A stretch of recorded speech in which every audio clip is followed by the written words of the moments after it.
going on, guys? Welcome back to another edition of the Evolution of Sports Talk Television. It's a Sports Web on a happy edition of the Evolution of Sports Talk Television. I'm your host, Peter Blake, your Rolex reporter. What time is it? It's my time. And, of course, for fans of the Sports Web and the Tampa Bay sports fan, it's your time. Let's just get it out of the way because the roommates are in the back here. Bring your passion. Bring your excitement. Just don't bring any nonsense. On tonight's show, we will have Harry the Greek, professional handicapper extraordinaire. At 9 o'clock, we will have Leo Haggerty. And then after that, we will be taking your phone calls. Not a lot of guests tonight. I want to devote as much time to the webheads, to the Tampa Bay sports fan as possible. Open phone lines tonight to talk about what else your Tampa Bay Buccaneers, although your Tampa Bay Rays win 2 out of 3 against the Angels so far.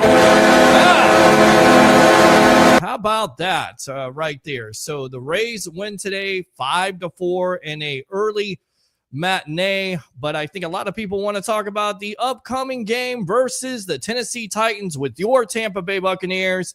They signed Teddy Bridgewater. So how about that? They got a backup quarterback now.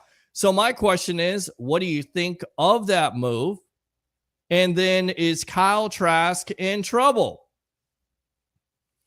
Which I'm kind of talking to my co-host off air when this happens, and he's giving me kudos. Although he's patting himself on the back also, saying, just like we talked about the other night, that he thought the Bucs would sign a veteran backup. This is where this team is right now, ladies and gentlemen. They're taking no chances. As I've came on this program before, and I've said it many, many times, I don't think the Tampa Bay Buccaneers have a lot of confidence in Kyle Trask. Why do you say that? Well, it's very simple. I get it. 11 snaps in the National Football League. That may be one. When you had Tom Brady, you should have gone to him if he's your future quarterback. You didn't. And then on top of it, he gets the opportunity to have first team reps, and yet you sign Teddy Bridgewater. So what do you think of this move? Does it mean the end for Kyle Trask? 727-255-0391. It's 727-255-0391. Also, what is the position battle that you're looking forward to seeing in preseason? Is it cornerback? Is it quarterback? Is it safety? Is it edge rusher? I want to hear from you tonight. What are you looking forward to in this preseason? And then on top of that, if that wasn't enough, as we talk football on this show, as we talk baseball on this show, sometimes hockey, we got turnbuckle talk tonight. Congratulations to the WWE and now ESPN. $1.6 billion with a B for the premium live events that they agreed upon in 2026. So that means Royal Rumble, WrestleMania, all now going to be found on this streaming outlet that ESPN has come up with. $29.99. Are you encouraged by that, wrestling fans? I know there's a lot of wrestling fans out there. Are you going to buy that now? Or are you going to just say, no, I ain't going to buy that? By the way, the difference between the Peacock deal, which is $180 million that WWE was getting, compared to this one is $325 million. It's a lot of money. A lot of money. And then you have the next Netflix deal. You have USA Network, which they're still associated with Peacock, but ESPN.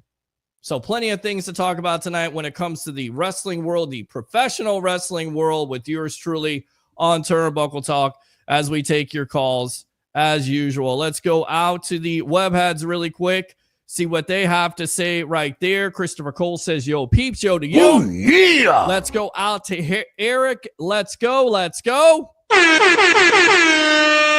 Willie says Teddy Bridge in the building. Tampa Bay, absolutely. Wait up, boy. Absolutely, Tampa Bay, Tampa Bay, Tampa Bay. All right, there we go. Eric says, we say Tampa, you say Bay. I know what you're trying to do. ESPN's going to destroy wrestling and the NFL Network. They've been busy, so I want to hear from you. The Red Zone channel now, NFL Network, and now WWE to ESPN. You say Bay. Eric, Rays victory 5-4 right there. Absolutely correct, as we'll get out to the Greek in just a moment. Stand by. What's up, everyone? What's going on, Tim? Yes! Yes! Let's go out to Willie here. September 7th, I will be at the game. Who will be there on here? Well, we will be doing, hopefully, a live show from What the Buck Tailgate. Most likely it's going to be just me and a lot of Buccaneer fans out there. And we got some Wi-Fi stuff that we kind of will try to figure out. We'll announce that when that's all done and signed, sealed, and delivered. But it's pretty much done at this point. We'll try it out, see how it works out. And then, of course, on the post-game show, yours truly, along with JP Peterson, in collaboration with the JP Peterson Show. Which, give me 30 to 35 minutes. Let me set up all my equipment, including the camera, live on the field. We'll take phone calls and read texts and comments. It'll be a lot of fun like it was last year. Christopher O'Reilly says, good evening, gentlemen. Good evening to you. Oh, yeah. Willie clapping, thank you very much. Appreciate your Rays needed that win. That they did. Eric says, victory Wednesday. Victory Wednesday. Victory! There we go right there. Let's go out to Willie. Willie, I don't know what that is, I think the Bucs have done Trask wrong. We can get into that. Bobby says, is there a quarterback competition between Baker and Teddy? I do not think that at all. I just think they wanted to take advantage of getting a veteran backup quarterback. And you heard Jason Light's comments. I think it's more so that they're not happy with Trask's development. I think that's fair. We'll talk about it. How many more years does Teddy have left? Trask might move on elsewhere. Who knows? Probably will. The Tribal Troll. Acknowledge me.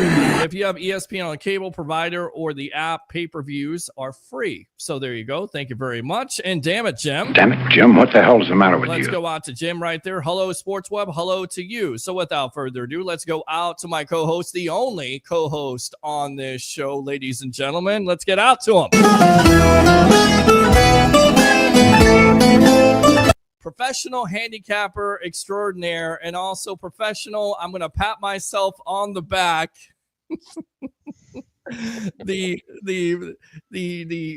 Let's see here. Stirrer of this pot right there, Mr. Harry the Greek, professional handicapper extraordinaire. Welcome to the evolution of Sports Talk Television on a happy hump day. This is my favorite day of the week because we're almost to the weekend, my friend. Everybody's waiting for the weekend, brother. Everybody's working for the weekend. Everybody's waiting for the weekend. And, of course, all eyes will be on Saturday night as the Tennessee Titans and Cam Ward come to town versus, of course, the Tampa Bay Buccaneers, albeit you most likely won't have Baker Mayfield because he's dealing with a hand contusion at this point. Teddy Bridgewater gets signed. You'll see a lot of Kyle Trask and whatever else this Bucs team has. So let's talk about it. Let's get into it. What were your thoughts on this? How surprised were you that Bridgewater gets signed with the Bucs? Welcome to the evolution. Did you really ask me how surprised I was? I did, because you know why? You said to me, and I'll give you credit for this because you threw me out there, kind of threw me underneath the bus. You said the Bucs should have signed a veteran quarterback. I agree with you. I said I don't understand why the Bucs didn't sign a veteran quarterback, and here it is, said, Bridgewater. They will be signing one, I said. You did. They had to because I was given the or Nostradamus. So Nostradamus, yeah. Yeah, there you go. Peter. Good right there. Peter, I love it. That was your first. Is that the best you got? Because I tip in a week what you make. Listen, I don't want to hear about how much money you make. All right, but bro, it's just as simple as that. You can throw some low blows. I got it coming back at you.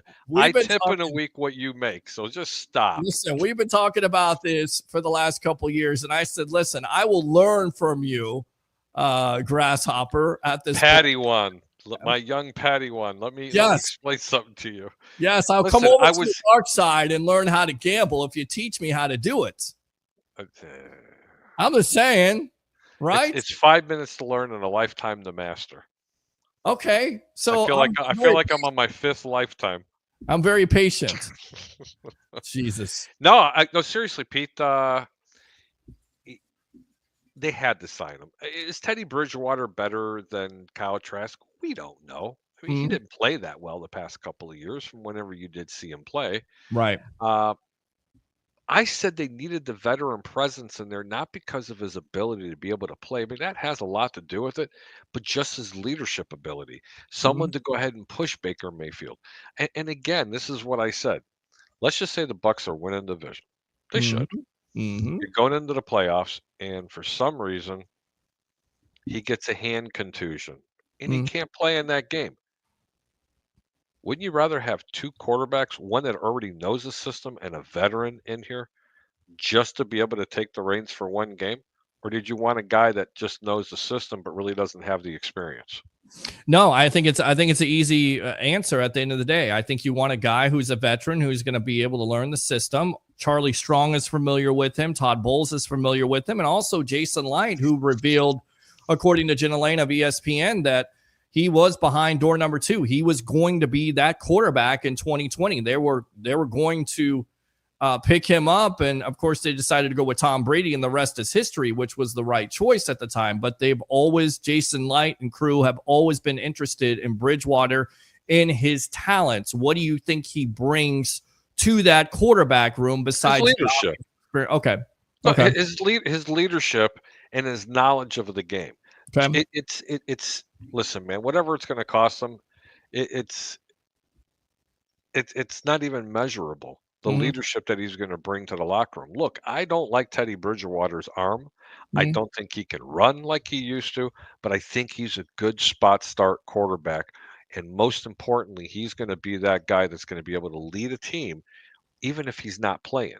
Yeah. You know, holding that clipboard is so important in the National Football League, because there could be things that either Kyle Trask or Baker Mayfield didn't see on a particular pass. Yeah. Let's just say that Baker throws a pick. Big surprise. He's gonna throw picks. He does that because he's a gunslinger mentality. When he goes to sit down, Teddy Bridgewater has that demeanor to be able to go, "Hey man, did you see that free safety jump up in front? What were you looking at?" These are the type of things. You're not going to get that from Kyle Trask going, "Hey Baker, did you see that free safety jump?"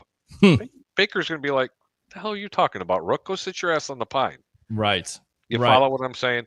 Absolutely. That's what Teddy Bridgewater does. I would have liked to have seen someone else as a backup quarterback, but you know what?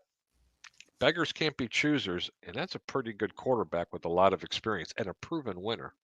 Absolutely. All right, let's go out to the comments here. Christopher Cole says it's Trask's job to lose at this point. I completely agree with that. We can get back to that aspect in a moment, because I think this is kind of the Bucs saying, you know what, we're not going to take any chances with the experience factor. And then on top of it, Trask has been not what they wanted, and they want something different. They want something more experienced. They want somebody that's going to come in there. And I think I go back to you. I think it was you or Leo that said, if you have to win week 17, do you have the confidence in Trask to do it? And I think you said, no, you don't. And I think Leo said, no. I don't have all the. Listen, I'll have better butter. I won't have as many butterflies on my stomach. Right. Seeing Teddy Bridgewater come in versus Kyle Trask. But right. Who's to say that Kyle Trask can't do it? Right. Nobody has said that. Right. I'm saying you probably stand a better chance if Kyle Trask is coming in the game, having a Teddy Bridgewater sitting behind him going, "Hey kid, let me show you what I've seen on this play." I think the Bucs have said it. I think they said it already. They already said it. They don't have the confidence in Kyle Trask. When they moved on from Tom Brady, it would have been an easy transition if that is your guy that is the easy, quarterback. But they go with Baker Mayfield instead because he has the experience. Do you know why, Peter? Camp. Okay, but hold on. Baker Mayfield, when he came in here, was not supposed to be the Baker Mayfield that you're seeing. Let's be really clear about it. Baker Mayfield was coming in here, and everybody thought that Kyle Trask should have been the guy because Baker Mayfield was stinking it up in Carolina. He stunk it up at the end of Cleveland. He went over, and you remember that Thursday night game, the one that I gave everybody and said, play this team on the money line being an 11-point underdog against the Seattle Seahawks. He does that, by the way, ladies and gentlemen. If you do, tune into the show, you will maybe get some picks sometimes if you pay attention. If not, then you'll just be a dumbass, and you won't get any picks. But seriously, when when he was coming to the team and they signed him, not everybody was on board with it. Nobody thought that we would be in a position right now that this young man has just signed a multi-$100 million contract, whatever it is, and he's getting ready to sign another huge contract if everything goes right. Everybody thought that Kyle Trask was going to be the guy, or was going to be Derek Carr. Okay, it was going to be Carr, or it was going to be somebody else. Sure. Baker Mayfield, let me remind everybody out there, was the last person and a quarterback that anybody really thought that was going to be able to lead this team. And the reason why they did it, Pete, is because every pundit around the country had this team rebuilding when Tom Brady left. Do you remember that? I agree. Okay. And yes. And they have won the division since. And there's a reason for it, because this team wasn't rebuilding. Right. They were adding pieces to continue winning. I rest my case. All right. So what do you think about Teddy Bridgewater being signed by the Tampa Bay Buccaneers? He spoke to the media today. What do you think about the Kyle Trask situation? Is he in danger of losing his job? 727-255. Give us a call. Yes, do it. 727-255-0391. It's 727-255-0391 as we'll live on Facebook. Facebook stars are open. YouTube super chats. If you like I need new shoes, guys. I need a lot of new things here on Instagram Live. I need new shoes. Come on, Facebook stars. Tonight. It's not like this cheap ass will give me $1, but I'm just saying we need face. I gave you my experience on how to set up the show, and I got to go fix your camera this week. Oh, I will work on that. Please. What's going on tonight, fellas? Says Maniac Buck. What's up? What's up, Maniac Butt? Thanks for tuning in, guys. Maniac Buck, not Butts. Buck, I swear I said. Okay. I think you said Butt. Sound like you said butt. Okay. Well, I haven't had too many. There you go. What if you had Hulu Live TV? Don't know all the details at this point. I would assume that you're still going to have to pay for it. There is a package. There was the big story today with ESPN, WWE signing a deal for $1.6 billion for the premium live event. That is with a B, isn't it, Peter? It is with a B. All right, let's go. Man, we got a first-time caller coming in, I think. We do. We got to go out to Mr. Jim. Damn it, Jim. What the hell's the matter with you? Jim from Ohio. Welcome to the evolution of Sports Talk Television here on a happy hump day. Hump day? Yes, sir. Go ahead. What's up? What's up, man? Make America Greek again. That's What's right. Up, Amen, baby. Make America Greek again. Jim, yeah. I got a question. If I come out with the hat, MAGA hat, Make America Greek again, are you a buyer of that hat? But I'd get that. He would get that hat. He would. He's not a fan of Trump. And again, it's nothing political here. It's just it's funny. It's not. But is funny. It's a MAGA hat. It's Make America Greek again. Yes, of course. And I've got a shirt coming out too, by the way. You make sure you make it yours now. Make it unique. I gotta make it unique. We will. Yes. All right. We'll make the phonetic G, for the MAGA, and a Greek letter. All right. So we don't get copyrighted from Trump. Hopefully we don't. Yes. Yeah. All right. So what's on your mind tonight, Jim? What did you think of Bridgewater signing, and is Kyle Trask in danger of losing his job? I don't know if they're gonna get rid of Kyle Trask. I don't know what's going on with Kyle Trask, but here we go, guys. That's good enough to suck right there. Go ahead. And I think you go get Teddy Bridgewater. So let me get this straight. You go get Teddy Bridgewater. So if something happens to Baker and he got to sit out for a while, we're gonna put Trask in or Bridgewater?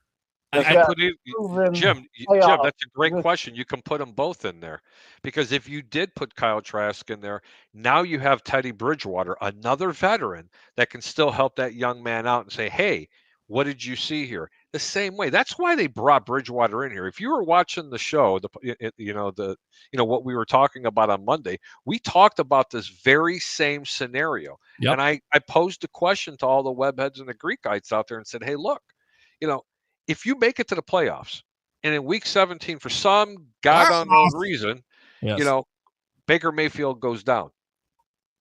I mean, to go into the game and having one option in Kyle Trask, that's not a real good idea, because let me be really clear, Jim. Teddy Bridgewater is not peeling the top off of defenses. His arm is he's a shadow of what he was. His brain is why the Tampa Bay Buccaneers brought that young man back in here to play football, because of his leadership abilities. That's the reason why they brought him in here. It's a great signing. I wish they would have had someone a little bit younger. I think that would have been a little bit better. But just because of his experience and what he has accomplished in the National Football League is the reason why they brought him in here, because it's now an insurance policy if you're in the playoffs or you have to start someone for 1 or 2 games. Well, I mean, what do you feel better about, Jim? Do you feel better about somebody? Listen, do you feel better? And if you have to win game 17, and again, knock on wood, because I don't want to speak this into existence, but let's say Baker was hurt, who do you feel more confident with? The veteran quarterback who's been there, done that, started games, or a guy that's had 11 snaps? And maybe, again, Trask, maybe he goes somewhere else. Maybe he gets the opportunity with the Bucs and absolutely tears it up, and I'm completely wrong. But right now, on paper, 11 snaps. That's all he's had in the National Football League. So are you confident that he's going to win a game? And obviously, this Buccaneer organization has said in so many words, we're going out to get a veteran quarterback because we believe, and I think every team does, but especially the Bucs at this point, that they're one of the top upper echelon teams and they're going for the Super Bowl. That's what a Super Bowl team does. That's what a team that wants to be a Super Bowl team does, is go after a veteran backup in case the starter does go down. And hopefully, again, it doesn't happen to Mayfield, because we talked about it at nauseum on this show. I don't want to speak it into existence, but I definitely feel a lot better Bridgewater's at the controls than Trask. Fair? I feel good for either one of them, Peter. I'll be honest with you, because of the fact of the leadership ability. Okay, that's the only reason why. It doesn't take a great quarterback to sit behind center on this offensive line with this running game and the defense that I think that the Tampa Bay Buccaneers are going to put on the field. The man has to hand the ball off to Bucky Irving and White and occasionally hit a play action pass. And it doesn't take Tom Brady to operate this offense. That is the reason why they brought Teddy Bridgewater in here.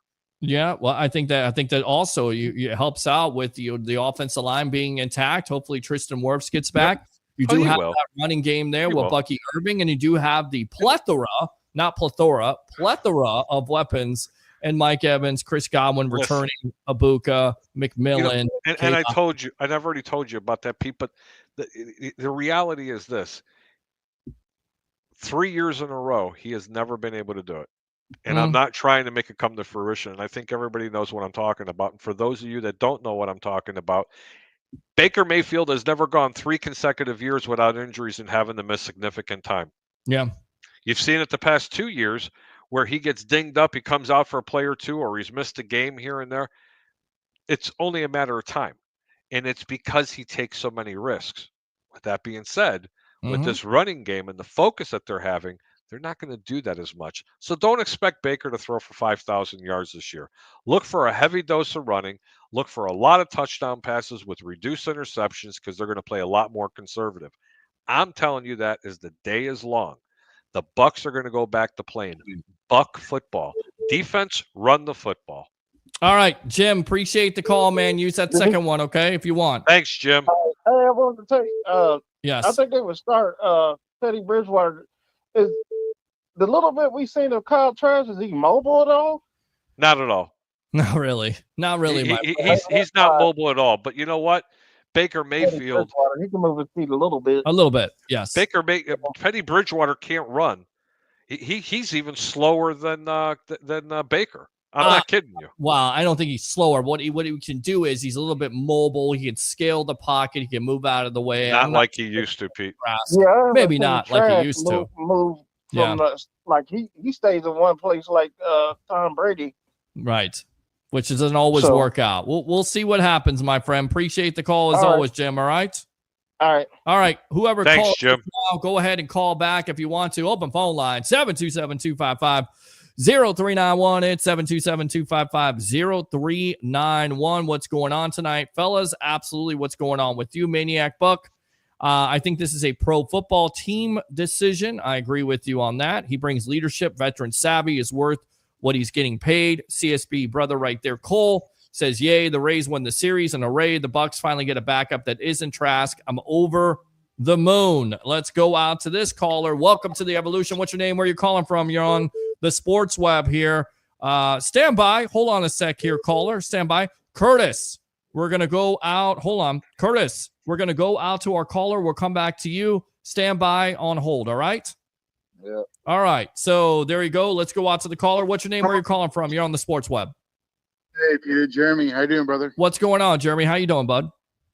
Good, man. Getting closer to Saturday. I know. I'll be there. That's good. Good stuff, man. Good stuff. All right. So what do you think about Bridgewater being signed? Is Trask in danger at this point? And what position battle, and this is the other question tonight for Bucs fans, what position battle are you looking forward to in preseason, not only on Saturday, but throughout the preseason? No, I'm glad you asked that. On yesterday's show from Buccaneers, we talked about that, Bridgewater being out on the roster. To me, I mentioned it's a good veteran presence. You never know, injuries happen. And with Baker's contusion on his hand last week, him not practicing could be concerning. So I think it's a good veteran presence. I think Bridgewater, even if he's the number 3, I'll take it. You know what I mean? It never hurts to have an experienced quarterback. That's what I was saying. Yeah. No, absolutely. And Trask, I've been going back at it with Bucs fans back and forth because there's a lot of haters out there on Trask. Right. Of course there are. And I still say to this day, he never really played with the starters. We can agree to disagree. I'm not saying he's going to win the championship. I'm not saying that.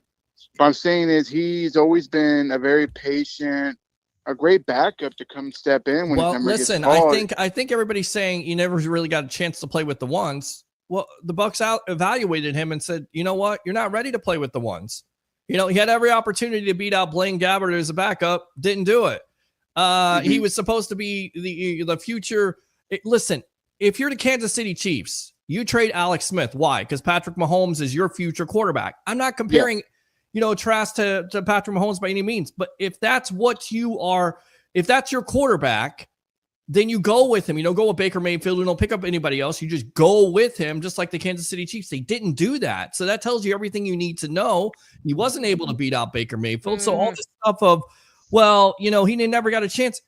You have to create your own opportunities. The Bucs evaluated him. They evaluated him in a certain way. He couldn't beat out Baker, couldn't beat out Blaine Gabbert. He was not the future quarterback of this team. They've shown that. And with their moves and everything that they've done, throughout the years here, they basically told you that he is not their future quarterback. If he was, then we wouldn't be talking about Baker Mayfield or Teddy Bridgewater. So this whole thing of, he's never gotten a chance. You create your own opportunities at the end of the day if you're a quarterback in this league.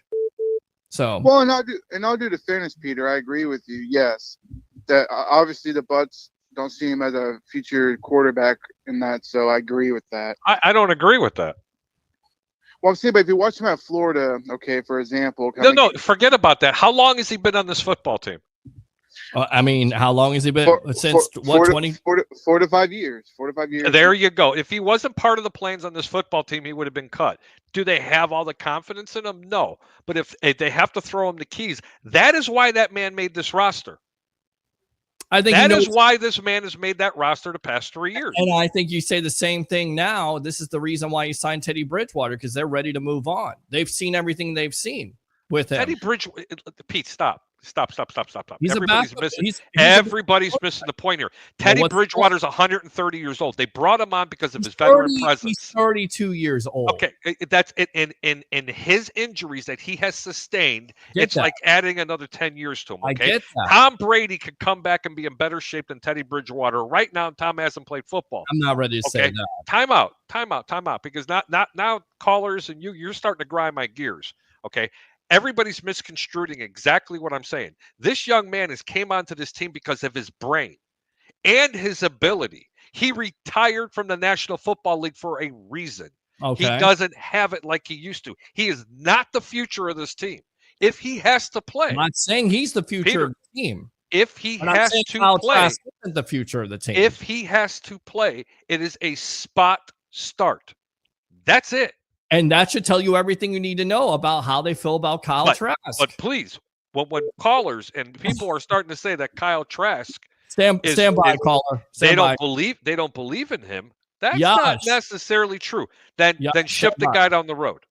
Yes. Then ship the guy down the road and bring in another veteran backup. or someone else that you can have to count. ship him down the road. They're still evaluating him, but I'm telling you right now, with them going out and getting another quarterback, I think we lost Jeremy. Jeremy, sorry about that call back.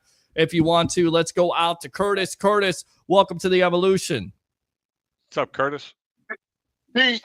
Yes. Harry. Yes. What's up, guys? What's going on? A lot of talk, quarterback talk tonight. What's up with you? A lot of nonsense talk. Whatever. I mean, honestly, at the end of the day. Yeah, but you know what? But we're not going to spread that narrative that Kyle Trask is.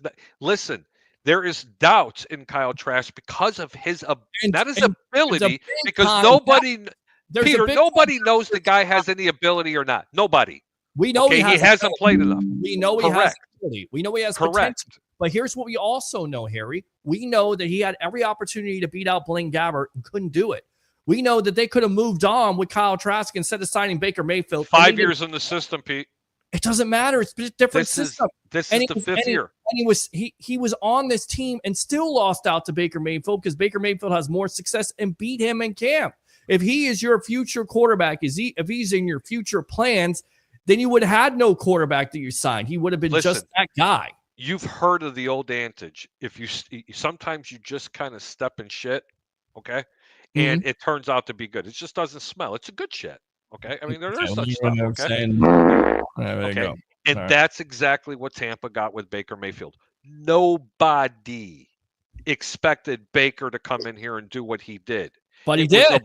But it was a blessing. I was one of the people that was touting for this man to come here. I get that. Don't get down on it because he's going to be your future star. Don't poo-poo on Kyle Trask because nobody knows that. Saying that Kyle has never had a chance. He had a chance. It's not like not a Dumb and Dumber chance. And hold on. And here's a genius comment from Eric. We should trade Trask. Eric, I want to know right now. If you trade Kyle Trask right now, what are you getting for him? Well, do not answer that question, Peter, because I want to point out a question about a comment. Undrafted free agent. There you go. That's what you're going to get for a guy that they picked up in the second round. And I'll mention this also. You pick up Michael Pratt, who's hurt right now. Yeah. So there's a reason you pick him up too. So I don't think. Listen, I understand he's been in the system, and the system has changed. But he's had every opportunity to win that job, and he hasn't been able to do it. That's my point. And if he is your future quarterback, if he's right up there with Brock Purdy, or he's right up there with Patrick Mahomes. In this system, Peter, he is a future backup. That will all it ever be because Baker Mayfield's not going anywhere. God willing that he doesn't blow a knee out or throw his shoulder out and he can't play any more football. Okay. Yeah, I mean, lots of wood. Okay. Right of it. Right in your head.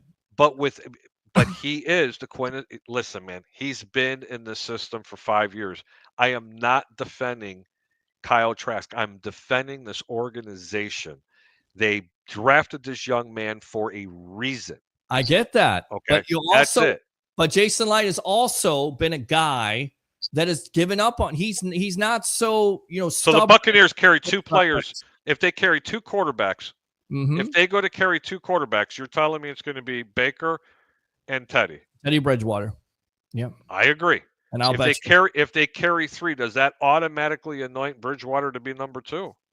I think it does. I really do. I think he's your second quarterback. I do think he's second quarterback. I think that's the reason why you signed him. Go ahead, Kurt.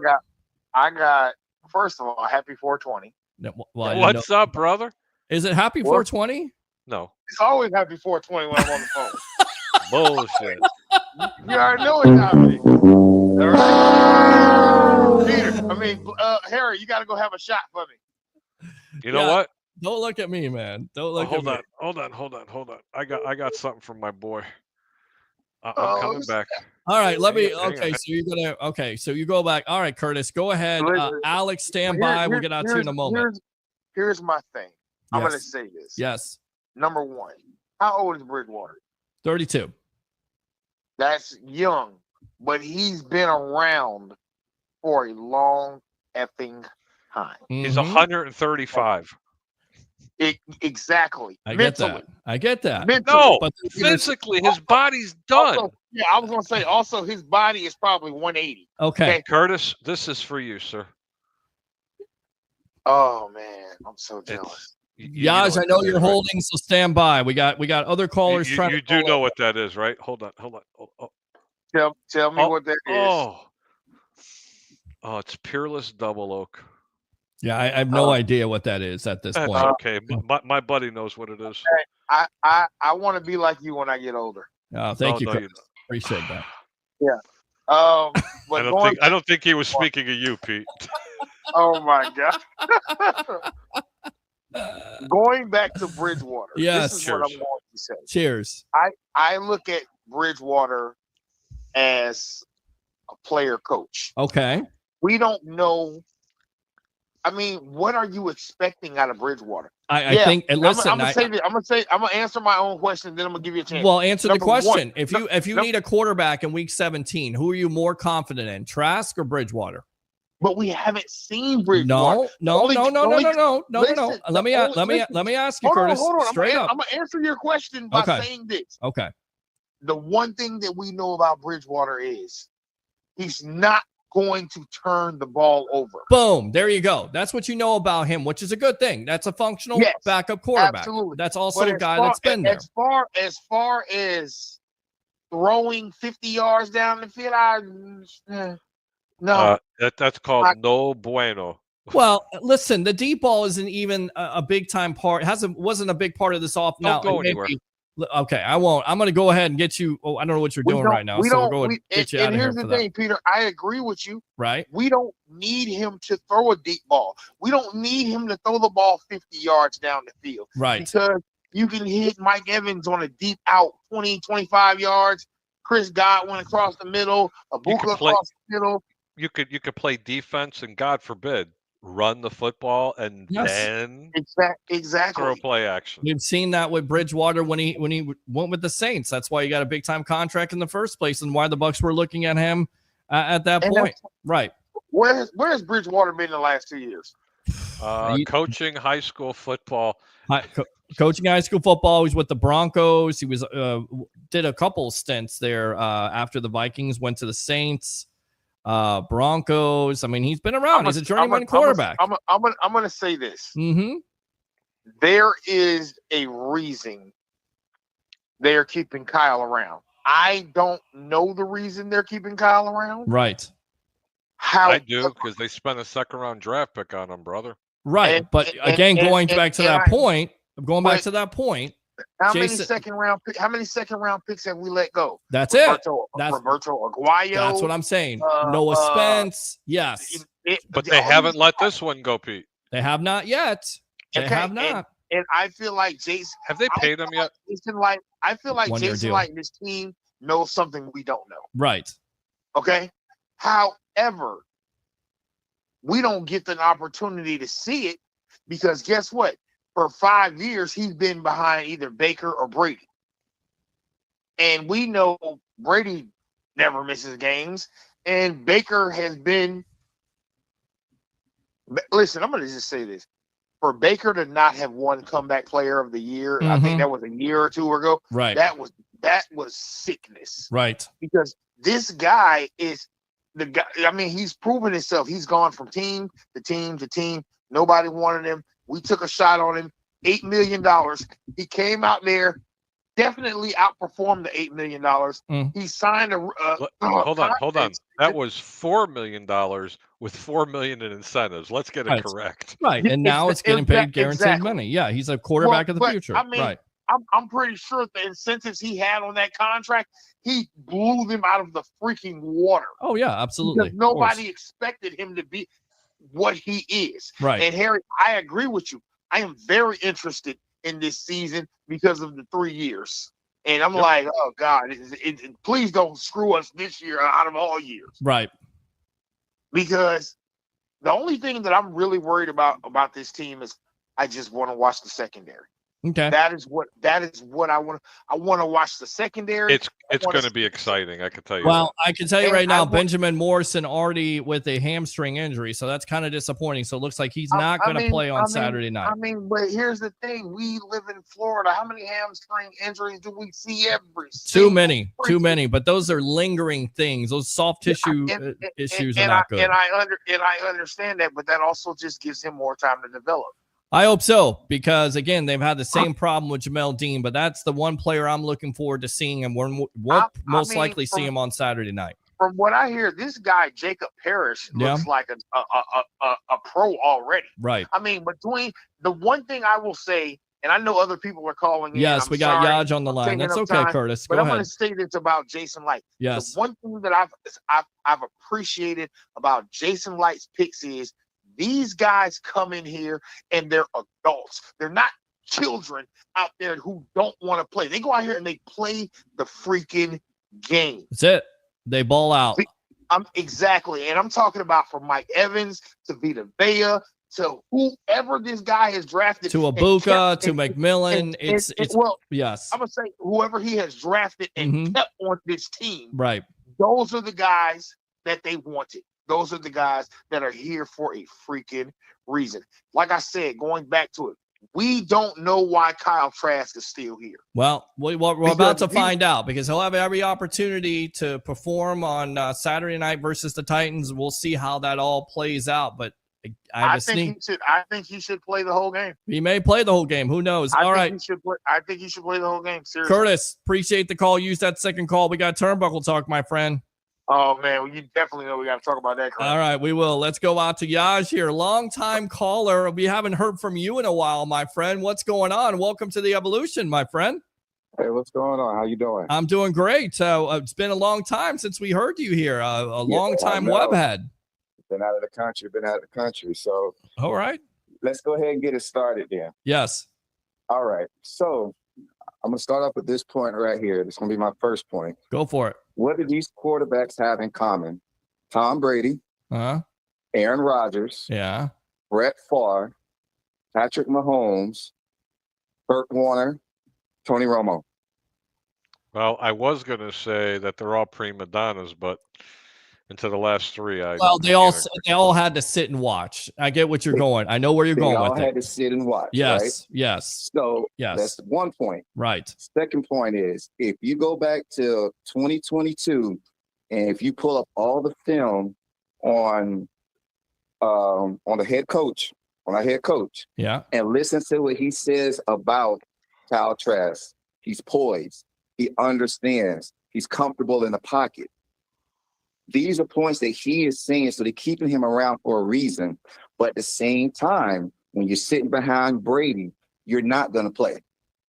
That's fair, but how come you can't beat out Blaine Gabbert? Blaine Gabbert also was a person that knew the system, and he's been around for a long time, and he was also a winner. Okay, so he's a winner. So you couldn't beat out Blaine Gabbert. We couldn't beat out Baker Mayfield. But they went for the name. That's what they went for. They went for a name. I get that. I get that. That's why they brought in Baker Mayfield. They went for the name. But the difference between those quarterbacks you talked about is they won the job outright. Aaron Rodgers went from Brett Favre to Aaron Rodgers. There was no other competition. He won out. Tony Romo, I believe, won out. There was nobody else in that competition. Patrick Mahomes, great example. They have Alex Smith. Performed well. I believe he was a Pro Bowler at that point. And I don't know, then had one of the most gruesome injuries you've ever seen. But that was before. But that was before they traded him. They traded him to Washington. He had the gruesome injury, but they traded him even when he had a good year with Kansas City, and they went with Patrick Mahomes, right? Because he was their future quarterback. That was my point. Again, I'm not trying to hate Kyle Trask. I'm just saying it certainly seems like, from what the Bucs have done in their actions and where this guy has gotten the opportunity. And I was here, Bucs fan. Well, he hasn't gotten the opportunity. He has gotten the opportunity. He hasn't beaten the guys out to get that number one opportunity like those other quarterbacks that you talked about. It's hard to win when you're not given the tools to win. When I say that, it means when you watch him, he's always with the twos. He's always with the threes. Preach, brother. Once. But we had he's never with them. He's not. And if he is with them, it's only for one play, and it's always a handoff. Give this guy the opportunity. Like I said, when Baker went down, if they would have just said, okay, Kyle, here you are. Here's the first two games. You screw it up, you're done. Very good point. Very, very, very good point. You have to give somebody the opportunity. Nobody knew what Brady was. Nobody knew what Brett Favre was. Right. Nobody knew who Pat Mahomes was. Sure. But they got the opportunity. And once they got the opportunity, they shined. And they still had to outplay their play. They still had to outplay the starter to win that. I think to that point, though, in order to earn that opportunity, you have to outplay your competition, and he hasn't been able to do that. That's my point. But if you actually don't watch the films that they show on the Buccaneers website. Oh yeah, I watched it. I watched it. If you actually go to the practices and see these guys, you will see that Kyle Trask actually outplays Baker. So then why the signing for Bridgewater? That's what I don't understand. It's just why you bringing this in. It's just like, oh, we've already talked about that, Peter. We've already said why we thought they brought him in there. I want to know what it's because of veteran leadership. Okay, but it's that leadership. Yes, it does. But at the same time, it's like, but you still have this guy that you're not giving the opportunity to. And I don't know if you're just trying to force it or you just trying to, okay, we can get it from cheap because one, he got in trouble for help. That is true. You know what I'm saying? So, okay, so we got him for cheap. Let's bring this guy in. He's been to 6-7 teams already. So he's not that guy anymore. Right. No, he's not that guy. Well, I still think he's let's just be honest. Let's be honest. And honestly, there have been a couple of games where you're like, I'd rather see Kyle Trask than Baker right now, because when we played Carolina and you tell me we only win by 3 points, something's wrong there. Well, good point. I'm not ready. I'm sorry. There's never been a situation where I said, man, I like to see Kyle Trask in the game. Yaj, let me interject here. You're also trying to get an answer and convince somebody that is a diehard Seminole fan. Don't even go there, because I have nothing but respect for what Trask. And look, Yaj is a Gator fan. This is also the guy that was telling me after week 1. Gator honk. Of course I am. But hold on, people. At least I'm a realist. Like last year, like last year in college football, when you're going, you believe they're ranked number 3, and I went, tell me what happened to the 3 I hate you. I really hate you. What? By the way, where are your Gators ranked? We got 2 Gator fans right now. We got Harry and we got Yaj on here, man. I appreciate it. Who cares? But listen, it's the same thing, you guys. I respect what he did in college, but that's college. He wasn't able. Now, do I feel more? I'm not gonna use that argument. Okay, yeah, he played great in college. I got that. Right. But at the same time, when you have somebody 6'5", step behind Brady for 2 years, learn the system, why won't you give this guy the opportunity to prove himself? I don't know. He screws up. Pete. I like to ask Jason Light. I like to ask the intel right now, and what they would probably tell you is. But you're selling me a wolf ticket when you're sitting in your interviews and these reporters are asking, well, how do you feel about Kyle Trask? Right. He's poised. He's great. He's this. He's that. He understands the offense. He's got a point. He's got a point. He's always got a point. Not putting him in. Well, so there's a reason. Like he hasn't been beaten out. There has to be a reason why they're not putting him in. Besides Baker, why can't you get more intelligent callers like this guy? We always got intelligent callers here. Yaj, we love you, brother. Anything else here? What's the position battle you're looking forward to? I went to a Bucs game with this guy one time. He bought me a Bucs ticket to Kansas City, even though Brady and the Bucs didn't beat Kansas City. I really appreciate you, man. A couple years ago, we went to Raymond James together, watched the game together. He was awesome. I appreciate you. As always, what position battle are you looking forward to in this preseason? Yeah, corner? Okay. Corner. Okay. All right. That's what I want to see. All right, but great talking to you guys. And Peter, I'm going to have another game that we can go to this year. Sounds good, man. Well, I'm working with the JP Peterson show, so I'm covering up in the press box. So listen, if you do have one, if I'm not working, I'm game, or I'll suggest somebody. I might have to come out with the guy. Maybe Harry the Greek. This guy's got some sense about him. I'd actually go to the game with him. He's a good dude. And by the way, if you want to use your second call, use that second call, my friend. All right. All right, y'all have a good one. All right, man. Good stuff. Man, thanks for the call. Player right there. Woo! Great call. I mean, he makes some compelling arguments. He does. I'm not saying he doesn't. I'm just saying, again, those. All right, let me go back out to Jeremy here. Everybody calling up. I love this. Sorry about that, Jeremy. Go ahead. Oh, you're good, Peter. It happens, man. I'm patient, man. Enjoyed watching the other 2 calls coming in. Yes. Yes. We only got one phone line, by the way. So you guys just be patient. I'm not trying to avoid your phone calls, but I'm only one producer, one phone line here. So we'll do the best we can. Go ahead.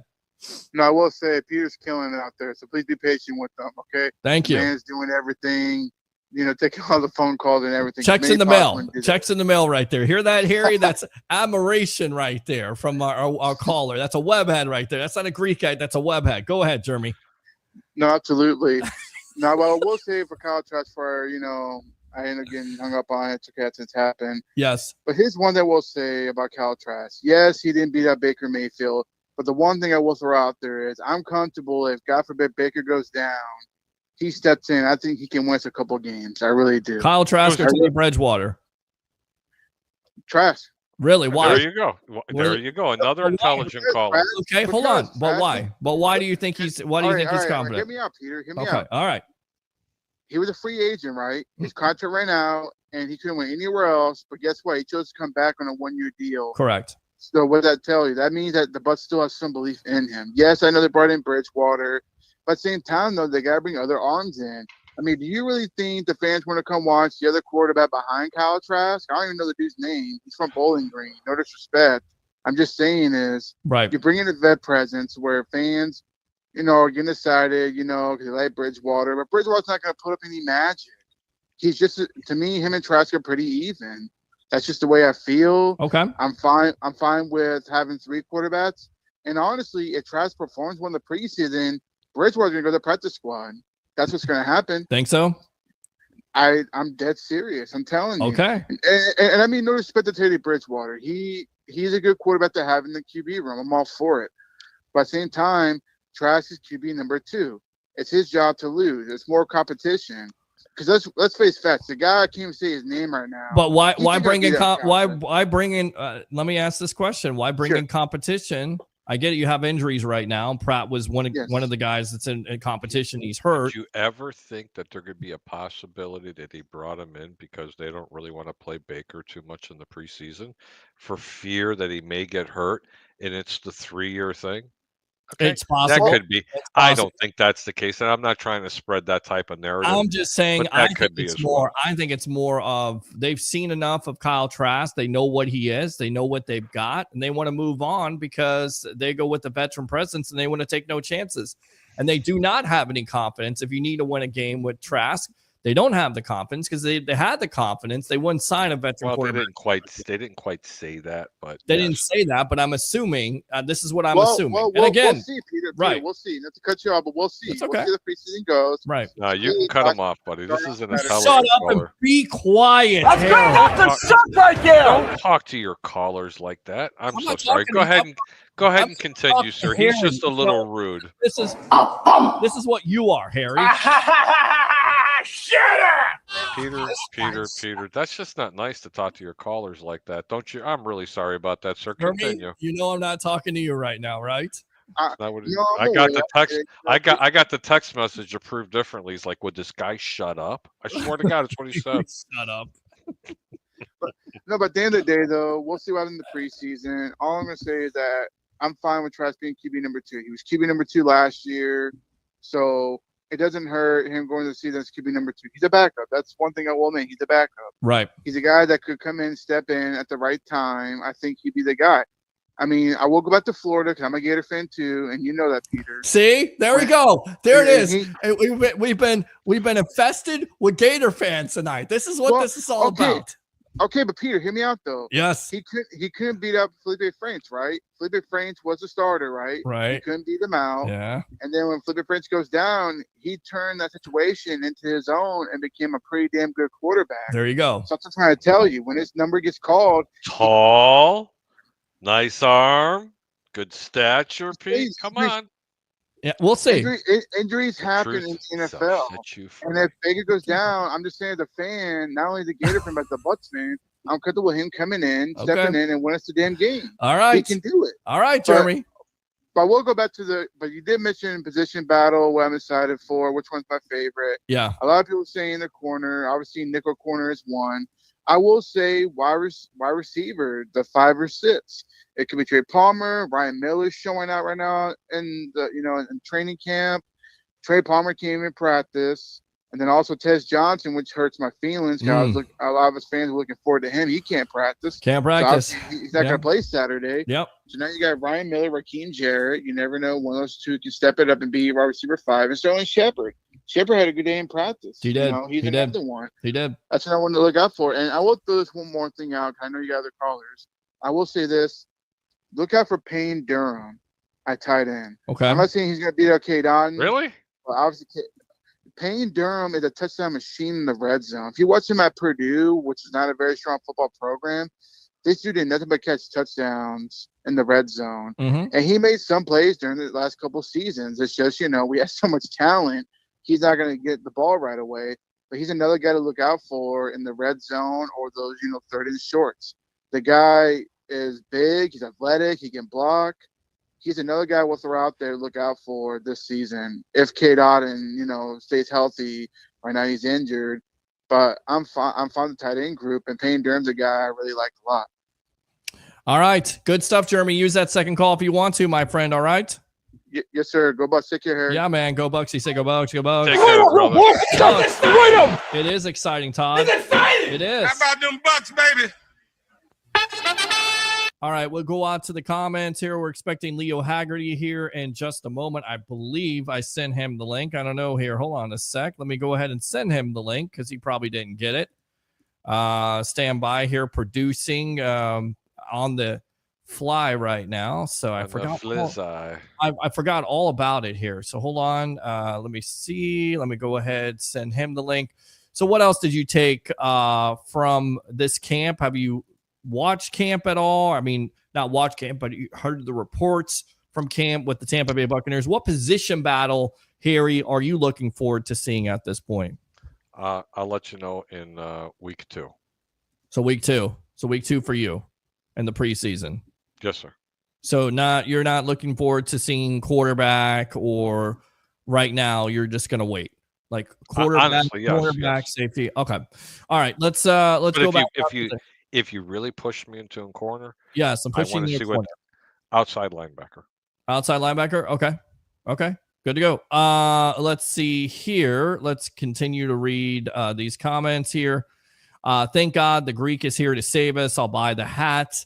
Goat TV. Thank you, Maniac Buck. Appreciate you. Bring your passion, says Jay right there. I shared to all you guys in my groups. Appreciate that. As always, share, like, and follow. Facebook stars are open. YouTube super chats. If you love the content, let's go out to Jeff. Shoes, please. Facebook shoes, stars. yes. Bobby Raines, no Bridgewater is an insurance policy signing. Bucs misused Trask from day one. Let him go. I mean, again, you guys think your general managers, you Bucs misused him. They gave him every opportunity to compete. He was not able to get it done. Kanaz right there, old Chicago friend. Yo, let's go, Teddy.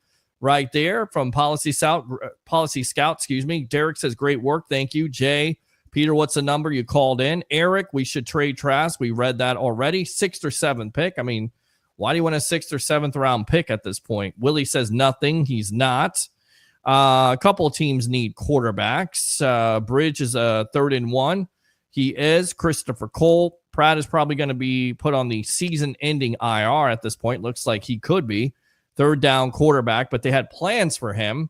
Jason Light even talked about drafting him before the Packers did, and eventually they picked him up. Dang, can the Brewers ever lose again? They've been having a horseshoe up their butts all season long. There's the legend right there with his forehead shot. Give me the forehead shot there, Leo. There you go. Coming a little closer. Love that. Yeah, come closer. All right, Teddy B, but I want Trask to go off Saturday night.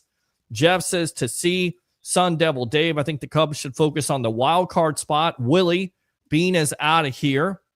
There was no replacement. Jim, playing 2 quarterbacks is like playing no quarterback. Willie says Super Bowl. Correct. Willie, Trash has no game. Willie again, he was a Gator shoe. Trash hasn't played better. Russ says Trask only completed 4 out of his 11 passes. Me neither. Willie, FSU is the champion. I like this guy, Willie, already. Oh, yeah. I like that. He has to prove himself. That's good. CB, cornerback, says Willie. Atlanta, here we come. Greek for life, says Roger Shue, the tribal troll. Acknowledge me. Really laughing right there. Let me go out to Jeremy Hafner, the Shadow. Hey, everyone, Shadow is here. And Christopher Cole. Dean had 2 picks today. That he did, which is a good thing. Yeah. On the 11th day of Bucs training camp, let's go out to this guy. Book him, Dano. The legend himself, former coach, scout, and now media member of Night Sports Productions, Amped Up Sports. Let's go out to Leo Haggerty. Welcome to the evolution of Sports Talk Television, my friend. And what did you think? Because You basically left me a message and you said something interesting. You said, could the Baker injury be a lot worse than what's being talked about? No. And why sign Bridgewater in the first place? And I say, coming on this show, I think Kyle Trask is in trouble. I think the Bucs are disenchanted, Leo word, of what he's been able to put on the field, and they just want a veteran backup. Welcome to the Sports Web. Peter, I'm going to respectfully disagree with you. I think they're maybe a little more banged up than they thought. Okay. Again, you hate to say they're coming from the trash heap, but when's the last time Teddy Bridgewater took a snap? 2 years. And believe me, he had maybe the most horrific injury I've ever seen a quarterback have. It was so bad, the Vikings had to quit practice that day. It was that bad.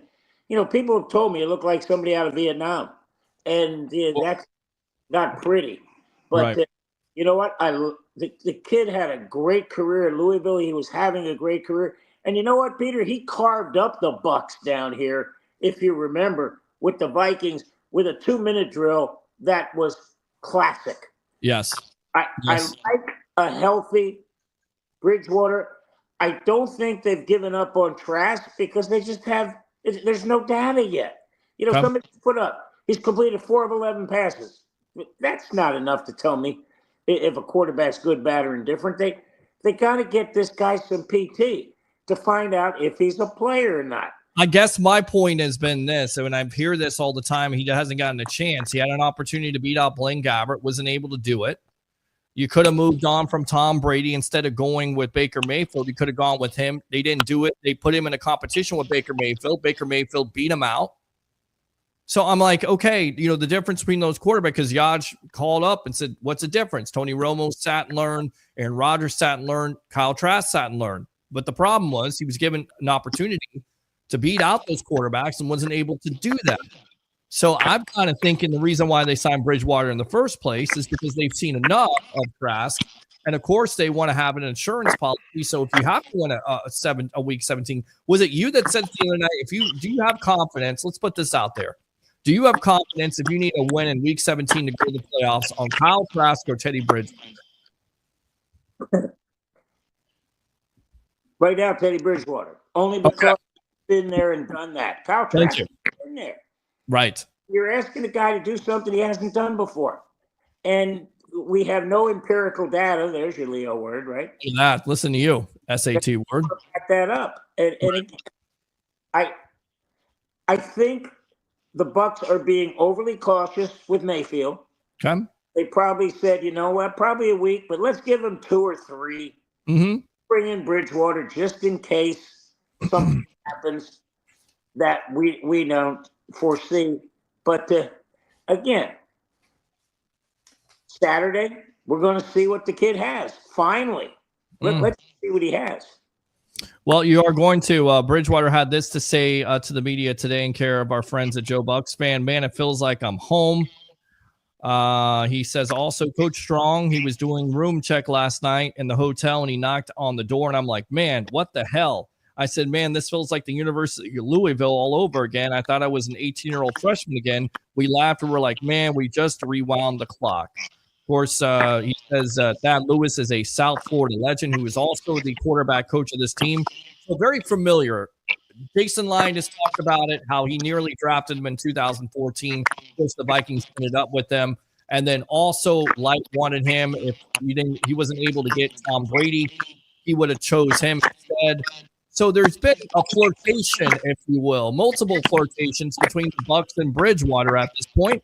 And you're a coach. You've been a coach in the league before, coaching various leagues. It comes down to connecting the dots and who you're familiar with, correct, Leo? You always want somebody to comfort. And again, that's the biggest thing I'm talking about with the Rays with new ownership. Cash isn't their guy. Yeah. That's the big key, is that you want to be their guy. If there's a new coach or a new ownership comes in and you're the quarterback, you're on eggshells for a while till you figure out what's going on. So all right. That's what's interesting about this, is that there's been no coaching change. There's been no ownership change. They're just making a move. Why? We don't know. And they're not going to tell us, and they don't have to. All right, let's go ahead and go out to Harry the Greek. I want to get you out of here, my friend. Go ahead and promote yourself here on the Evolution of Sports Talk Television on a Happy Hump Day edition. Hold on, Peter. Harry, how'd you do on your bet the other night? I hit it. It's in a track called Assiniboia Downs.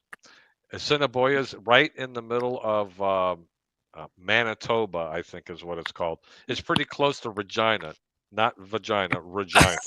It's a little bit north of that. That's good enough to suck right there. But anyway, yeah, it's called. Close, they call it taint, right? Yeah, since you asked me, I'm going to tell you, you know a little bit about horse racing, so I'll explain it to you. Have you ever seen an objection in a race? No. A jockey's objection, right? I've Right, never- Leo? A jockey's objection. Yeah, Okay. right. And you've seen a trainer's objection, and you've seen a steward's objection. As soon as the gate opened, they're not even entering the front stretch. The objection light comes on. Wow. It was a steward's objection. At the end of the race, there ended up being 5 other objections. There were only 7 horses in the race. Wow. So the race finished 7-4-3-1. The 1 was objecting against the 3 and 4. The 3 and 4 were objecting against the 7. The 5 was objecting. I mean, it was the weirdest thing I've ever seen. They took them all down. I've never, ever seen it. And they put up a horse that ran 5th to win, and everybody else just followed underneath. I'm not kidding you. I've never, Harry, in 40 years, have seen this. That's a little fishy, isn't it? Little, yeah, I was pretty happy about it. They put a big price up there. I'm like, I had all. I'm like, I don't care. Take that guy off. He's 1-9. As long as he comes down, I'll be happy. They put up a 20-1 shot. I'm like, bingo. Hold your card. I'd rather be lucky than good any day of the week, and that's what I keep telling people. Leo, you look great, man. You're telling me to promote myself. What do you want me to promote? The guy with the broken camera? Get out of here, man. Forget about it. We'll get the camera fixed this weekend. All right. That's okay. Seriously, Peter, thank you for having me on. Leo, I got to come out, man. I need all right. The lefty's out. All right. Lefty's out. Remember, keep your bets low and your returns high. And yes, the name of the track is Assiniboia. All right. Say that 3 times. Assiniboia, Assiniboia. I'll never forget. And you know what? I call it Assiniboia. I've called it all different kind of names. And this one guy from Canada started and he goes, "What'd you call it? How do you pronounce it?" And he goes, Assiniboia. And I'm like, okay. That's like the weirdest name. Apparently, there's an Indian tribe that's called Assiniboia. Yeah. Okay. And by the way, they ride their horses up there unlike anything I've ever seen. And they ride them like they stole them. They beat the shit out of them from the side they get out of the gate all the way to the finish line. There are no rules in Canada, bud. PETA would have an absolute blast with these tracks. All right. Harry the Greek, appreciate the intel as always, and we'll see you soon, my friend. All right. We may see you on Saturday night if you're game. If it's not past your bedtime. What's Saturday night? Saturday night's Bucs versus Titans will be in the post-game edition of the Evolution live on the field at Raymond James Stadium in collaboration with the JP Peterson Show. We'll be ready to go, my friend. But the only thing I want to see in preseason is the coach's tape that I get because I could break it down in about 8 minutes. All right, break it down, my friend. All right, we'll see you later. Thanks a lot. Get out of here. All right, we'll come back to the 2 shot here. Let's go to Leo Haggerty. Let's hear from what Bridgewater said. And, of course, he also had this to say, or Bucs coach Todd Bowles had this to say. He said he will be ready to play if we have to clean up the ball game. We don't plan on it in this stage in time. It would be unfair to put him out there and play like that. We will get him caught up to speed as much as possible. Then we will make a decision based on how the game is going. So you're not going to see him on Saturday night versus the Tennessee Titans. And that makes sense, right? At the end of the day, you're going to see a lot of Kyle Trask. How much would you expect to see of Trask against the Titans on Saturday night, Leo Haggerty? 3/4. Okay, 3/4? 3/4. Okay, why 3/4? I got to see him in the second half. Okay. They're not going to be able to see him. I want to see the guy play a half, go to the locker room, come out in the third quarter. Right. Because you want him to let's see what the guy can do. Dear God, if you get beat 60-0 or win 60-0, it doesn't matter. You got to see this guy. Right. You got to know what you got. And right now, the Bucs don't know. Okay, fair enough. Let's go back out to the comments again. Leo and Greek and Peter, one of the best signings of the year so far, says Jeremy. Bridgewater right there. He said, forget about it. And Jay right there, Yash, great show as always, man. Appreciate you as always. I wanted to get your thoughts on the Bridgewater situation when he was coaching high school football, because reading more into it, and he commented today on this when asked about it.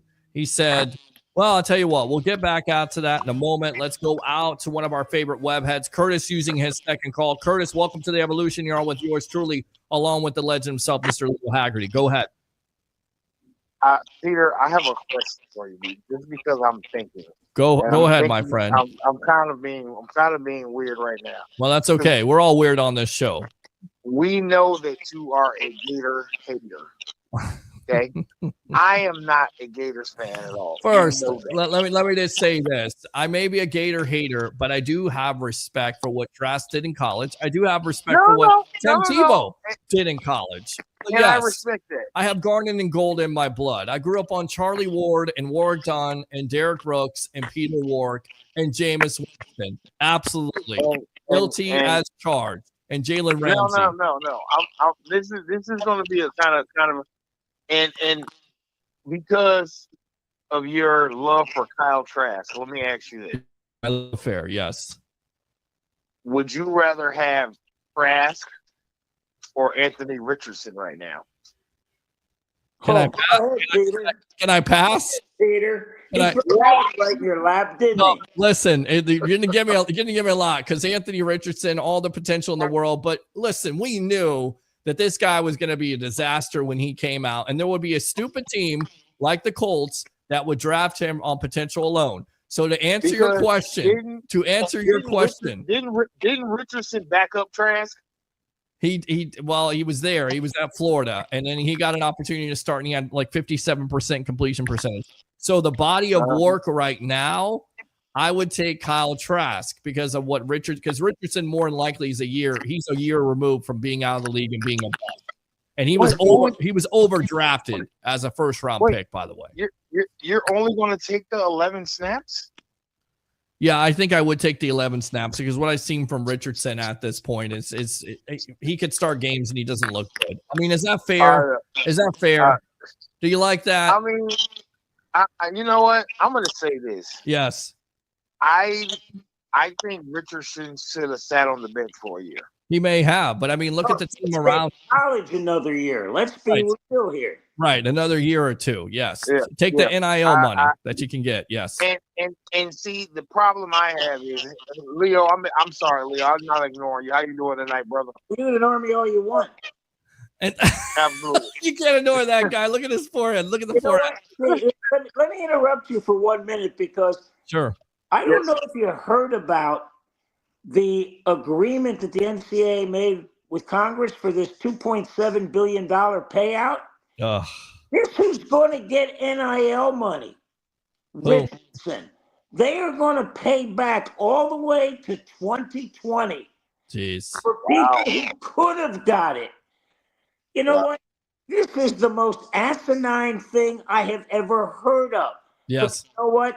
Anytime you see NCAA, you expect AA and another letter after it. Yes.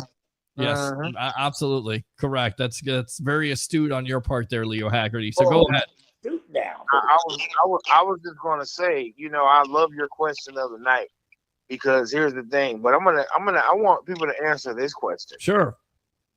Because we have a lot of first round quarterbacks that don't make it nowadays. Yes. I think, for me, honestly, I really feel like a lot of these first round quarterbacks should stay here, because I mean, Well, you're not always going to get a Jalen Daniels. Correct. You're not always going to get an Andrew Luck. Correct. You're not always going to get an RG3. You're Or not always CJ going to get a Stroud. Cam Newton. Yes. Yeah, you're not always going to get a Cam Newton. Mhm. You don't have these guys in everybody. The problem And is, here's the problem. I feel like some of the teams Right. just thrust these guys in there, and they're not. I would have loved to see Caleb Williams sit for a year. They ruined their With that- development with that- because they're under that- pressure to win right now, and there's so And, much well, money and- in that. You Absolutely. know what, guys? Let me throw this one out at you. Sure. The days of being able to let a quarterback sit and marinate, they're Over. done. Over. You know why? Yeah, absolutely. Rookie contract. Yep. Because it's a 3, 4, and if they're lucky, a 5-year deal. They got time to get some pieces around him, and they got to find it out quick. Well, that window closes. That window's wide open. You can go out there and you're exactly right. You don't have that big, massive contract that you're going to have to pay, say like a Brock Purdy or Jalen Hurts. So you're limited in that scope. So that's why it's so important with that rookie contract for the first 3 or 4 years to build around that player. And if you don't do that, then basically you're screwed because you have to sign that big time contract. But you're exactly right. I mean, I think the Green Bay Packers got it right. Brett Favre. They sit Aaron Rodgers for a couple years there. He turns out to be a Hall of Fame quarterback, and then they sit, Jordan Love for a couple of years, and he's turning out to be okay. So the Green Bay Packers know how to develop a quarterback. Unfortunately, the Bucs don't, but they finally got a franchise quarterback in Baker Mayfield. I tell you what, if I was ever a quarterback, the one place I wouldn't want to get drafted would be Cleveland or the Jets. That's where quarterbacks go to die, my friend. That's a quarterback graveyard. Absolutely. They got like 30 quarterbacks there right now. I don't know if John Gruden is coaching the Browns right now. And I'm going to ask Leo this only because this came up. Go ahead, Leo. Leo, how do you feel about Shador starting this week? Well, I'll be honest with you. When I saw the 15 quarterback at the podium, I got to question the Cleveland Browns PR people right away. Because if the media is saying we want to talk to Shador, I said, we don't bring forth 15 quarterbacks out to the podium. You talk to him on the field alone. Talk to him in the locker room. That is kind of crazy. But here's the thing. You got Dylan hurt.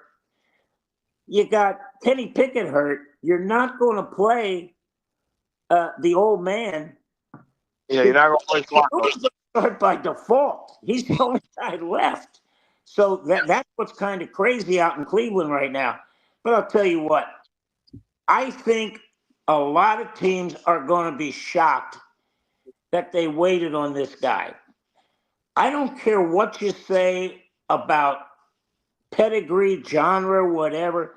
The kid completed 70% of his passes in Division I behind a sieve of an offensive line and no running game.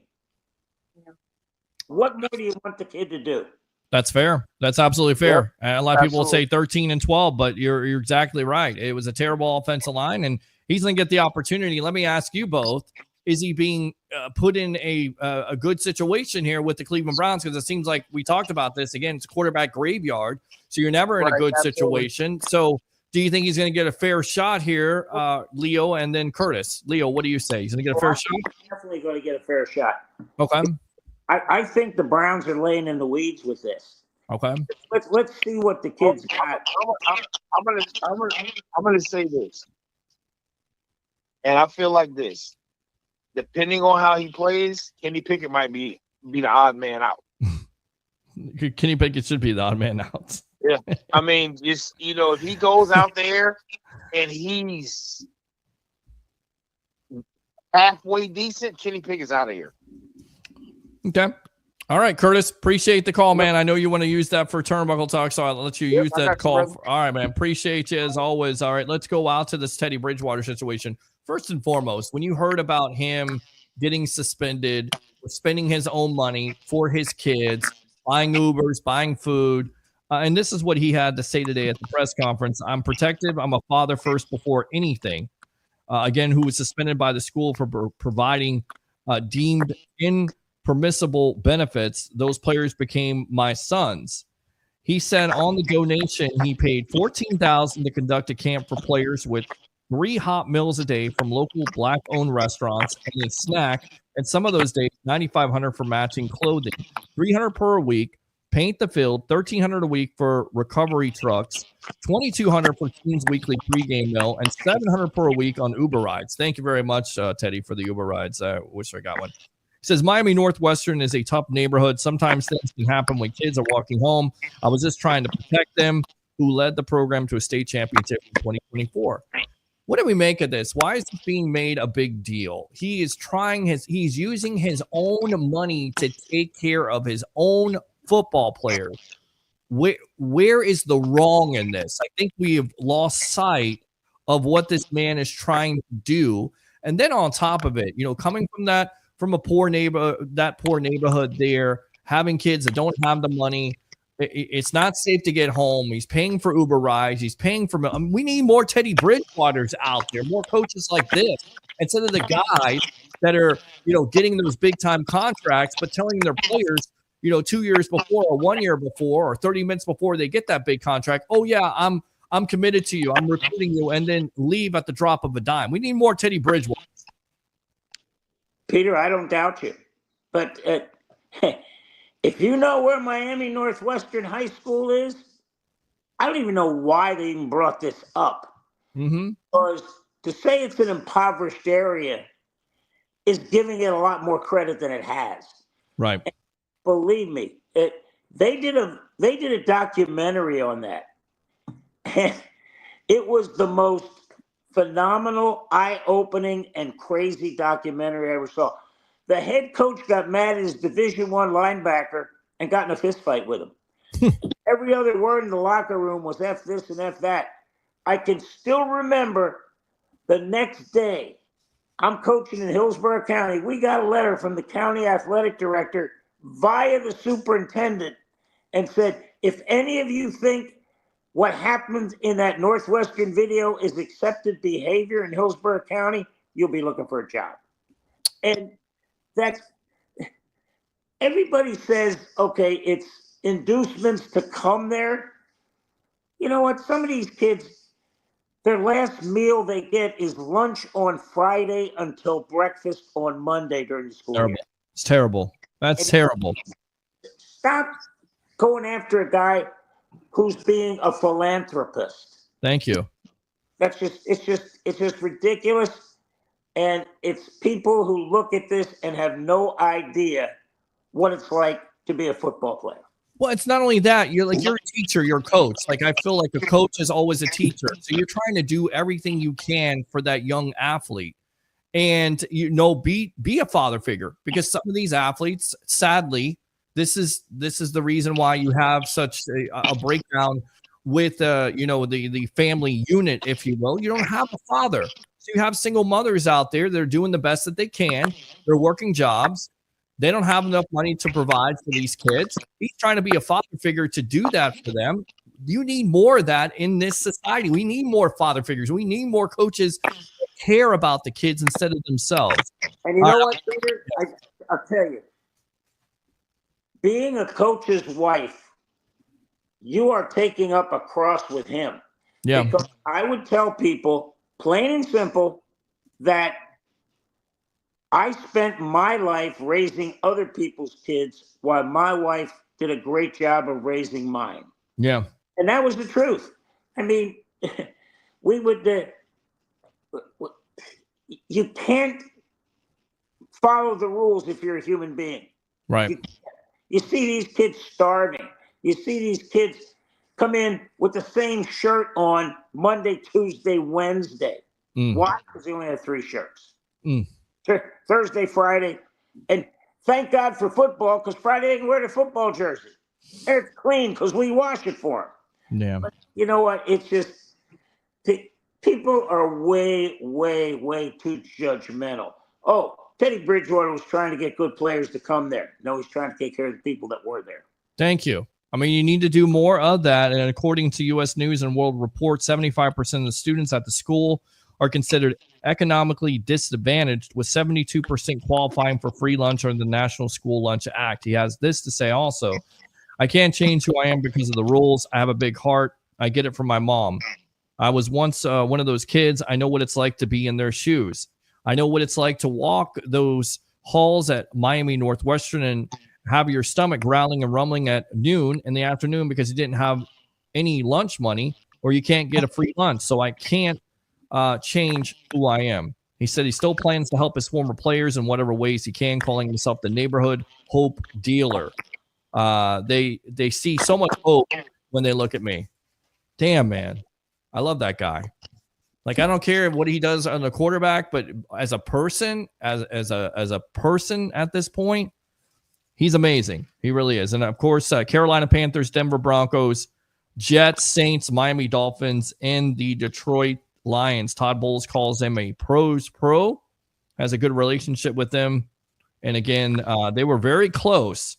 And he says, maybe even over the summer, we talked about it. It would be a nice addition to the room. Good for Baker, experienced guy, obviously very smart, hell of a high school coach, hell of a coach in general, but just a good addition just to have that wealth of experience there. All right. So position battles. Did we talk about that yet or what you're looking forward to? Well, I was hoping to see a little bit in the defensive secondary, but it looks like Morris is going to be a scratch tomorrow. How much is that a loss? Are you worried about that? I get it. People say you're in Florida, it's soft tissue at the end of the day, but I'm concerned about that because you're kind of dealing with the same situation with Jamel Dean. He's had injuries. Now you get a guy like Morrison, could have been a top 15 pick, has a hip issue, comes back. You draft him in the second round. Now he has a hamstring. How concerned are you with Morrison and this being a lingering issue? Oh, it's going to be a lingering issue, Peter, because the only way to get better is to rest it. And right now, he can't afford to do it. Yeah. He's going to come back as soon as he can. He's going to try not to hurt it again. And that's going to be a problem. But, you know, I was hoping to see that. I want to see the left tackle. Yeah. Whoever they plug in there, let's see if they can play. And again, we may not see the starter. I got to remind fans, winning is not the prime directive in the exhibition season. They call it exhibition for a reason. They want to see people exhibit talent. Right. That's what they're looking at. How do people deal when the lights go on? Yeah. And that's what they're looking at. They want to see if guys make splash plays because that's what keeps you around. And that's what, if you do get cut, you can put on film. Well, that's what it comes down to. And I think another receiving battle, I think it would be wide receiver, right? That's a position battle you would look at in the preseason because you're not going to most likely see, you're not going to see Mike Evans. You're not going to see Chris Godwin. You may see some Jalen McMillan. But you want to take a look at the guys that you're trying to evaluate. Ibuka, you're going to get a chance to see him. Sterling Shepard, I think he's a veteran presence, has the chemistry with Baker Mayfield. Tez Johnson goes out with an injury. So now some other guys are going to have an opportunity to step up. Maybe Trey Palmer, maybe Rod Jarrett, Ryan Miller. What about the wide receiving position battle? Are you interested in that also? Oh, absolutely. Peter, there's two spots, one on offense, one on defense, that you better make sure you have enough of because they go down like flies. Yeah. Defensive backs and wide receivers. Because they get, again, we talk about the offensive defensive lines. They're hitting every play. Yeah. But they're not hitting with a 10 or a 15-yard run at you. Sure. They're hitting right across. One step, there it is. These guys, defensive backs and that, the offense and receivers have a chance to get some momentum going, and you got some chance to get momentum going there.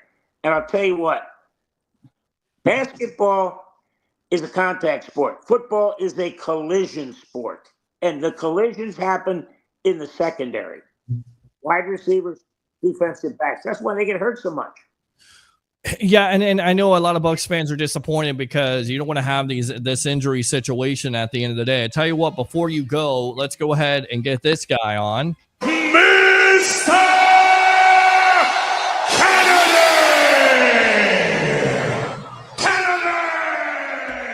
Best of the Bay right there, Mr. Tampa Bay, Ray Kennedy. Welcome to the Evolution. You're on with yours truly, along with the legend himself, Mr. Leo Haggerty, former coach, scout, and now media member of Nine Sports Productions, Amped Up Sports, on a happy hump day edition of the Sports Web. What's on your mind tonight, boss? Question for Ray right away. Yes. Hey, Leo. Ray, that 8th inning by Jax was outstanding. Yes. Bases loaded, comes in and strikes out the side. Ray, that broadcasting school is really paying off there. Can you give me a little bit more analysis on what Griffin Jax did today in the 8th inning? Well, no, I was thinking about. I'll give the facial expressions for Ray. Please. Right. Yeah, I can see Leo doing my facial expressions. Nice. That's good, Leo. That's good. We're gonna put that on a 8x10 and send that in for your media shot along with you Peter, pointing to the food. faces that he makes when we're in the press box for the Bulls games. Oh and my he makes those God! faces like Can with we? the mouth and this and that. By the way, are we all getting credential with the Bulls at this point? Peter, I sent you the email tonight.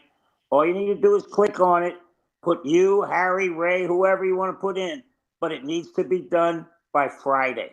Friday, there you go. So we're trying to get credentialed along with Amped Up Sports. We work with you guys. We love you guys here with USF. So Put it in under the sports web.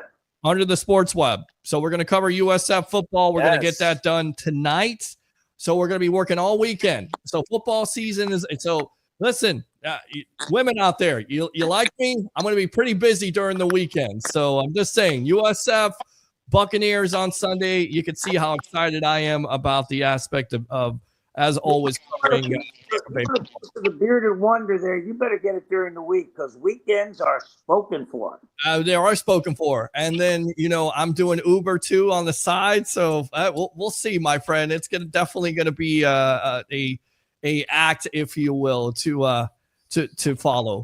We're gonna yes. You have to get some Grecian formula for that beard. I mean, I love it. Listen, I got the gray going on here. By the way, I didn't do this really quick, so while I'm on here, let me go. Leo, stand by. Ray, stand by. If you guys want to look this good with the beard trimmed up with a great haircut, it's Up the Block Barbershop, 4946 on Moog Road in Holiday, Florida. Tell them the Rolex Reporter sent you, Peter Blake. Again, you don't have to go far. It's Up the Block Barbershop. And again, tell them the Rolex Reporter Peter Blake sent you. All right. Now that's out of the way there with our tight, brother. I gave you a hell of a lead in for that, didn't I? I did. And listen, go ask my favorite barber right there, Ricky. He'll take care of you right there on Moog Road, 4946 Up the Block Barbershop. All right. Go ahead, Ray. Well, we were talking about the preseason and what are we looking for? And Leo, you're right. No injuries. Smooth transitions, guys not making mistakes. 11th player not running out late on a field, although you expect it. But for me, guys, one of the most interesting things, and this has been like this since I was knee high to a grasshopper way back in the day, is the communication on the sidelines. And by that I mean I want to see the relationships that are forming, who's standing with whom, the coach is talking to who. How does our attendance plays in? How are they receiving it? Does Baker wear a microphone? And the thing is, even in today's day and age, how technology has changed and pushed so much forward, at the end of the day, it's the communication, I think, that's the most important thing in setting that stone initially and the success your team will have in the season. What do you guys think? Well, I definitely think that's what it comes down to, right? Preseason doesn't mean a lot, but when the lights are on, you definitely want to perform to the best of your ability because, like you said, Leo, hopefully I'm not putting you to sleep at this point.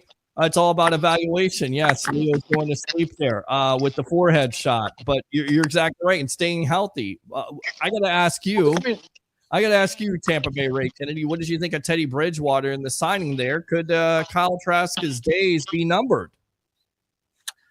Oh, Kyle Trask's days aren't numbered, but I think it was awesome because remember back in 2014, we thought Josh Freeman was going to be the guy, and then we found out quickly going into that season he wasn't, so we tanked and got Winston. But the thing is that we wanted Teddy coming out that year, and that was the year we drafted Mike Evans. But the thing is with the thing about Teddy coming in now, could Teddy come in here and do it? I mean, can Flacco come off the couch and do it again? I mean, obviously the reason why we love the sport is because we get surprises like that. But here's the truth of the matter. Bucs, this is an organization that's on a cusp. We're in the playoffs year in and year out. We won the division 4 years in a row. The Bucs didn't sit through January, February, March, April, May, and June, and all of a sudden wake up in July because Baker got a bruise and go, oh, crap, we have nothing at the quarterback position. But they did realize that you can't rely on two undrafted free agent veteran rookie, a guy who's thrown 23 passes or 11 in the NFL. So they bring in Teddy Bridgewater, and it gives you that veteran depth. But I will not be surprised if Teddy spends most Sundays when the season does start on the practice squad. And that's because he also can still be a coach or somewhat, I guess he's suspended, but he can still be somewhat associated and be local. All right. Good stuff, Tampa Bay Ray Kennedy. What do you think here, Leo? You sign him to go and be on the practice squad, or do you think he legitimately has an opportunity to beat out Trask for the backup role here? Guys, I don't know the CBA, but I don't know if you can put a guy who's been that long in the league on the practice squad. That's me. I don't know. But remember, a team likes to have 4 quarterbacks that are healthy during preseason because they're doing so much throwing. Right. They don't want to have a guy just throw himself out. And that's what's happening in Cleveland. They got guys up there with Pickett hurt and with Dillon hurt. They had to rest Shador because he said, I got a little bit of a sore arm here. You know what? These guys, and I can remember Brad Johnson when they won the Super Bowl. And they, again, played all those games, came back early, went to Tokyo in there. And Brad Johnson basically had a dead arm by week 6, 7 because he's doing too much. Right. And they're trying to avoid that right now. Hey, Peter, yes. I heard Cash Collins says the left-hander's warming up. Left-hander, there you go. Wait, get out of here. Leo, can I ask you a question? Go ahead, Ray. One more question here. Kevin Cash is ready to yank him out with 50 pitches. On the way out, do you think the Buccaneers, with how they cross all the T's and dot all the I's, what Jason Licht does as a general manager, the way he's got his finger in everybody's pie, do you really think that they sat through 5 months of offseason and didn't go out and find a veteran because they thought they didn't have a dog in Kyle Trask that could learn this offense and be ready? I'm not saying that Kyle can't get beat out, but do we really think that they desperately signed Teddy because all of a sudden Jason turned over the middle of the night and thought, oh my God, Kyle's going to get a turf toe week 2? I mean, do we really think that, or isn't it a little bit just fodder that we're looking for this to be a competition? I'm sorry, it's a long question. But you know what, Ray, on that one, I'll stick in my thumb and pull out a plum on that one, okay? Yeah, my bad. I don't think there's any doubt that they are hoping that they are trying to give him every chance imaginable to be that guy. Now they got to put him in the game and see. Peter, are you going to make it, or you want me to keep talking? Oh, go. Keep on talking. Is Peter laughing? What the hell? Oh, but Ray, he's lost it. Trust me. And again, when you look at what the Bucs are trying to do, this is a stopgap. This is a bridge, and it's a Bridgewater to try to get through until Baker's healthy enough, because it's number 6's team. Bottom line, that's it. Let's see what happens. Let's see how they can do it. Peter, you got it under control? I'm good, man. I'm good. I always like the analogy of a finger in the pie. Wait, I said the finger in the pie. Was that because Leo said with the plum and getting out of here? Oh my God! All right, hey, little boy Blue. He needed the money. Leo Haggerty, get out of here, man. All right, guys. I'll call it tonight. We'll talk to you Monday. Peter, make sure you sign up for that credential before Friday. Hopefully, we see you on Saturday night there with the Bucs. Getting credentials. You can see. Take care. All right, get out of here. All right, Ray, go ahead and finish up.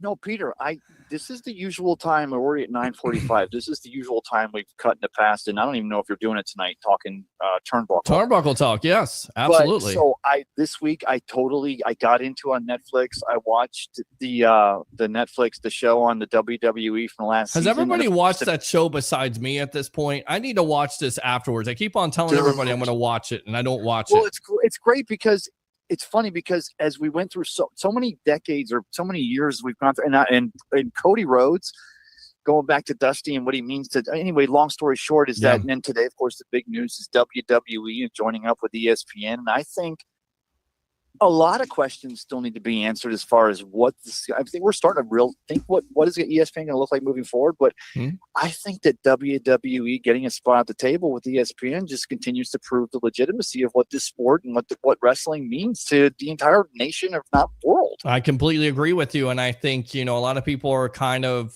a little bit worried about ESPN acquiring it. But, at the end of the day, it's good for business. That's what's good for business. At the end of the day, you go from $180 million with Peacock to now $325 with ESPN. So hopefully they don't ruin the brand. But I think the Attitude Era is long gone. I'm sorry to tell wrestling fans out there, it's never going to be like, I hate my boss, so it's going to be Austin versus McMahon. It's never going to be like that ever again.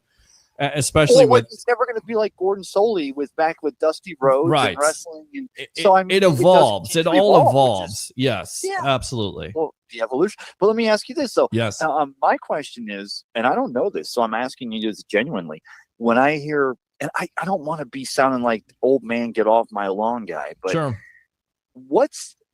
When I hear of, they're teaming up with ESPN, I see all these things ESPN acquiring, bringing back Rich Eisen, acquiring the NFL Network, getting to have Red Zone. And Roger Goodell today says ESPN should consider using Red Zone for college football. And I'm like, well, hell yeah. And he's like, well, they should. And you're thinking ESPN, maybe they can transition, although they don't have baseball anymore, transition it to use it for baseball. Because the Red Zone is all about a look in on all the action that's happening. Sure. But at the end of the day, wrestling getting in there, my thought is, I don't want to be a guy that like, there's got to be a bad reason for this, but what's the gambling run like on wrestling? Because it seems to me like I want to accuse ESPN of every move you're making is to continue to build that sports book. Cause we always said the future everything's in legalized gambling, but is wrestling a big thing? I don't know. I really honestly I don't think it's a big thing. I don't think it's a big, I think people gamble on it. You can gamble on anything you want to. It's usually, pretty easy to gamble on some of the things that happen, especially the last SummerSlam, which we'll get into here with Turnbuckle Talk coming up here in just a little bit. But I don't think it's big. What I think it is that ESPN has now acquired NFL Network and they acquired Red Zone. And now you have WWE. And they see the ratings are going down. And you get a Pat McAfee. And why do you get a Pat McAfee? Because you're trying to get your ratings up. You're trying to identify, if you will, with the younger audience. They've been very political. They've gotten away from that. You see that more and more. They're trying to get away from being political, and that's what people want. They want their sports. They don't want all the politics and all the talk. So they're trying to want that. But Pete, I'm going to round this back, and I'll get off. And I appreciate you taking my call, brother. Yeah, man. Appreciate you. Yeah, I love you too, bro. But rounding it back to the on Netflix.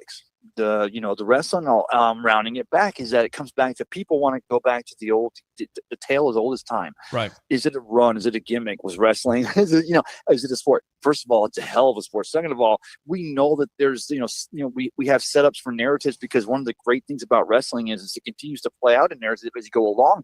And then I start to pose.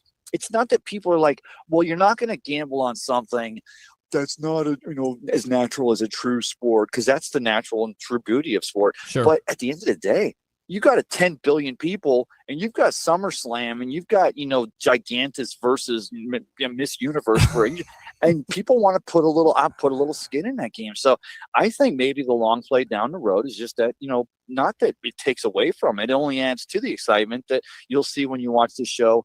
And I'll continue to hear as I listen to hear on Turnbuckle Talk here on a Wednesday night in Sportswear, brother. All right, man. Good stuff, Ray. Appreciate you as always. I got to do this because I never do this with you. I haven't done this with you on the call, but it was a good call, but still I got to do it. There you go, man. Ray Kennedy, we'll see you soon. All right, good stuff there. Tampa Bay, Ray Kennedy. Open phone line, 727-255-0391. It's 727-255-0391. We will finish up with football here when it comes to the Tampa Bay Buccaneers. The questions are out there for the night. What do you think of the Teddy Bridgewater move? What's it mean for Kyle Trask and his future?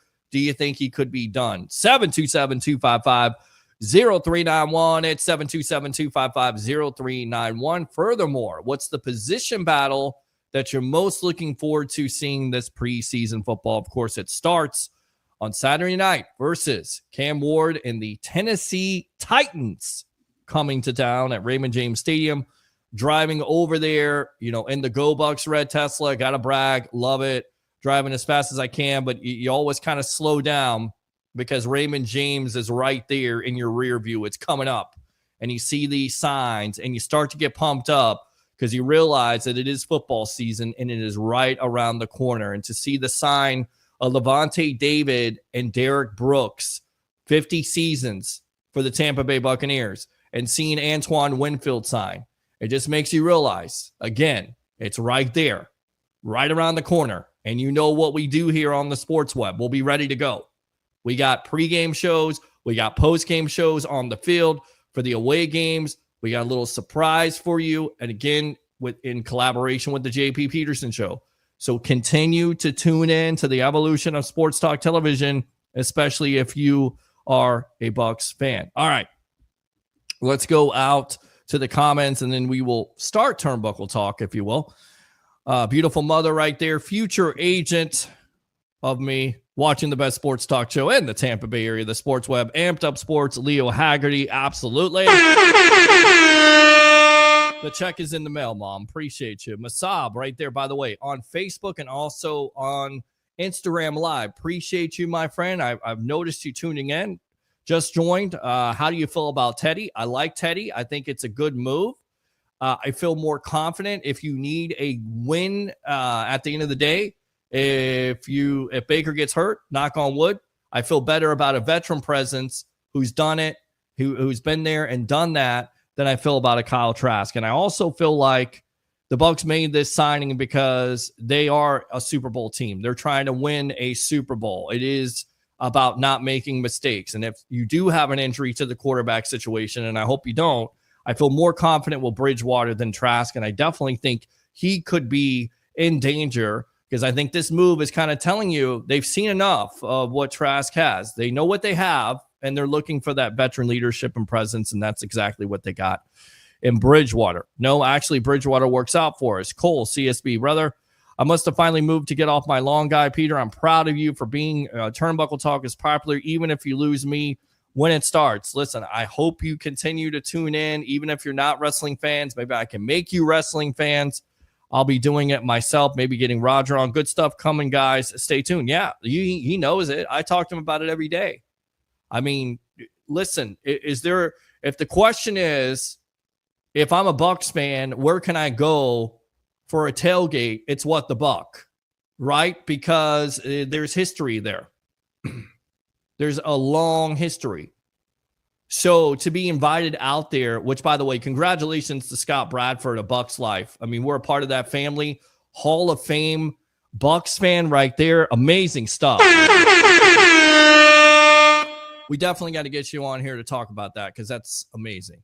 That is amazing. Anytime you got Bucs fans out there, but a Hall of Fame Bucs fan like Scott Bradford, congratulations to you, my friend.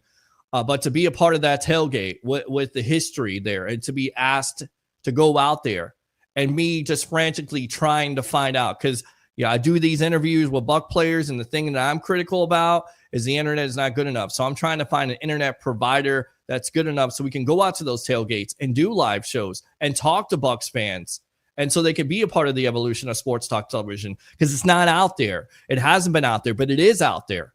If the question is, where can you find a live streaming show that has TV elements, that has radio elements, that has phone calls and has engagement and has sound effects? It's right here on the Sports Web in collaboration with the JP Peterson Show, and we'll be there this year. If you're looking for a post-game show that will take you there, because I've had Bucs fans tell me, I feel like I'm there with Raymond James Stadium when I'm calling in. You can call any radio show you want to, but you're not out in the field. We're out in the field. We're taking phone calls. We're reading comments. I hope we can take you there. You have to wait a little bit, because I got to set up 30, 35 minutes after the game. But we try to take you there. And I got a table, so I don't have to bend over now as much, because I have lower back problems. So I was planning all this in the offseason. This is how excited I am about Tampa Bay Buccaneers season coming. We'll be on the field. That's what we plan to do. That's what I always plan to do with this show. That's why I call it the evolution of Sports Talk Television. Completely different from anybody else. Give me the opportunity to be on that field. Give me an opportunity to be credentialed with the Tampa Bay Buccaneers, and I will show you what the evolution of Sports Talk Television is. Open phone line, 727-255-0391. It's 727-255-0391. I mean that.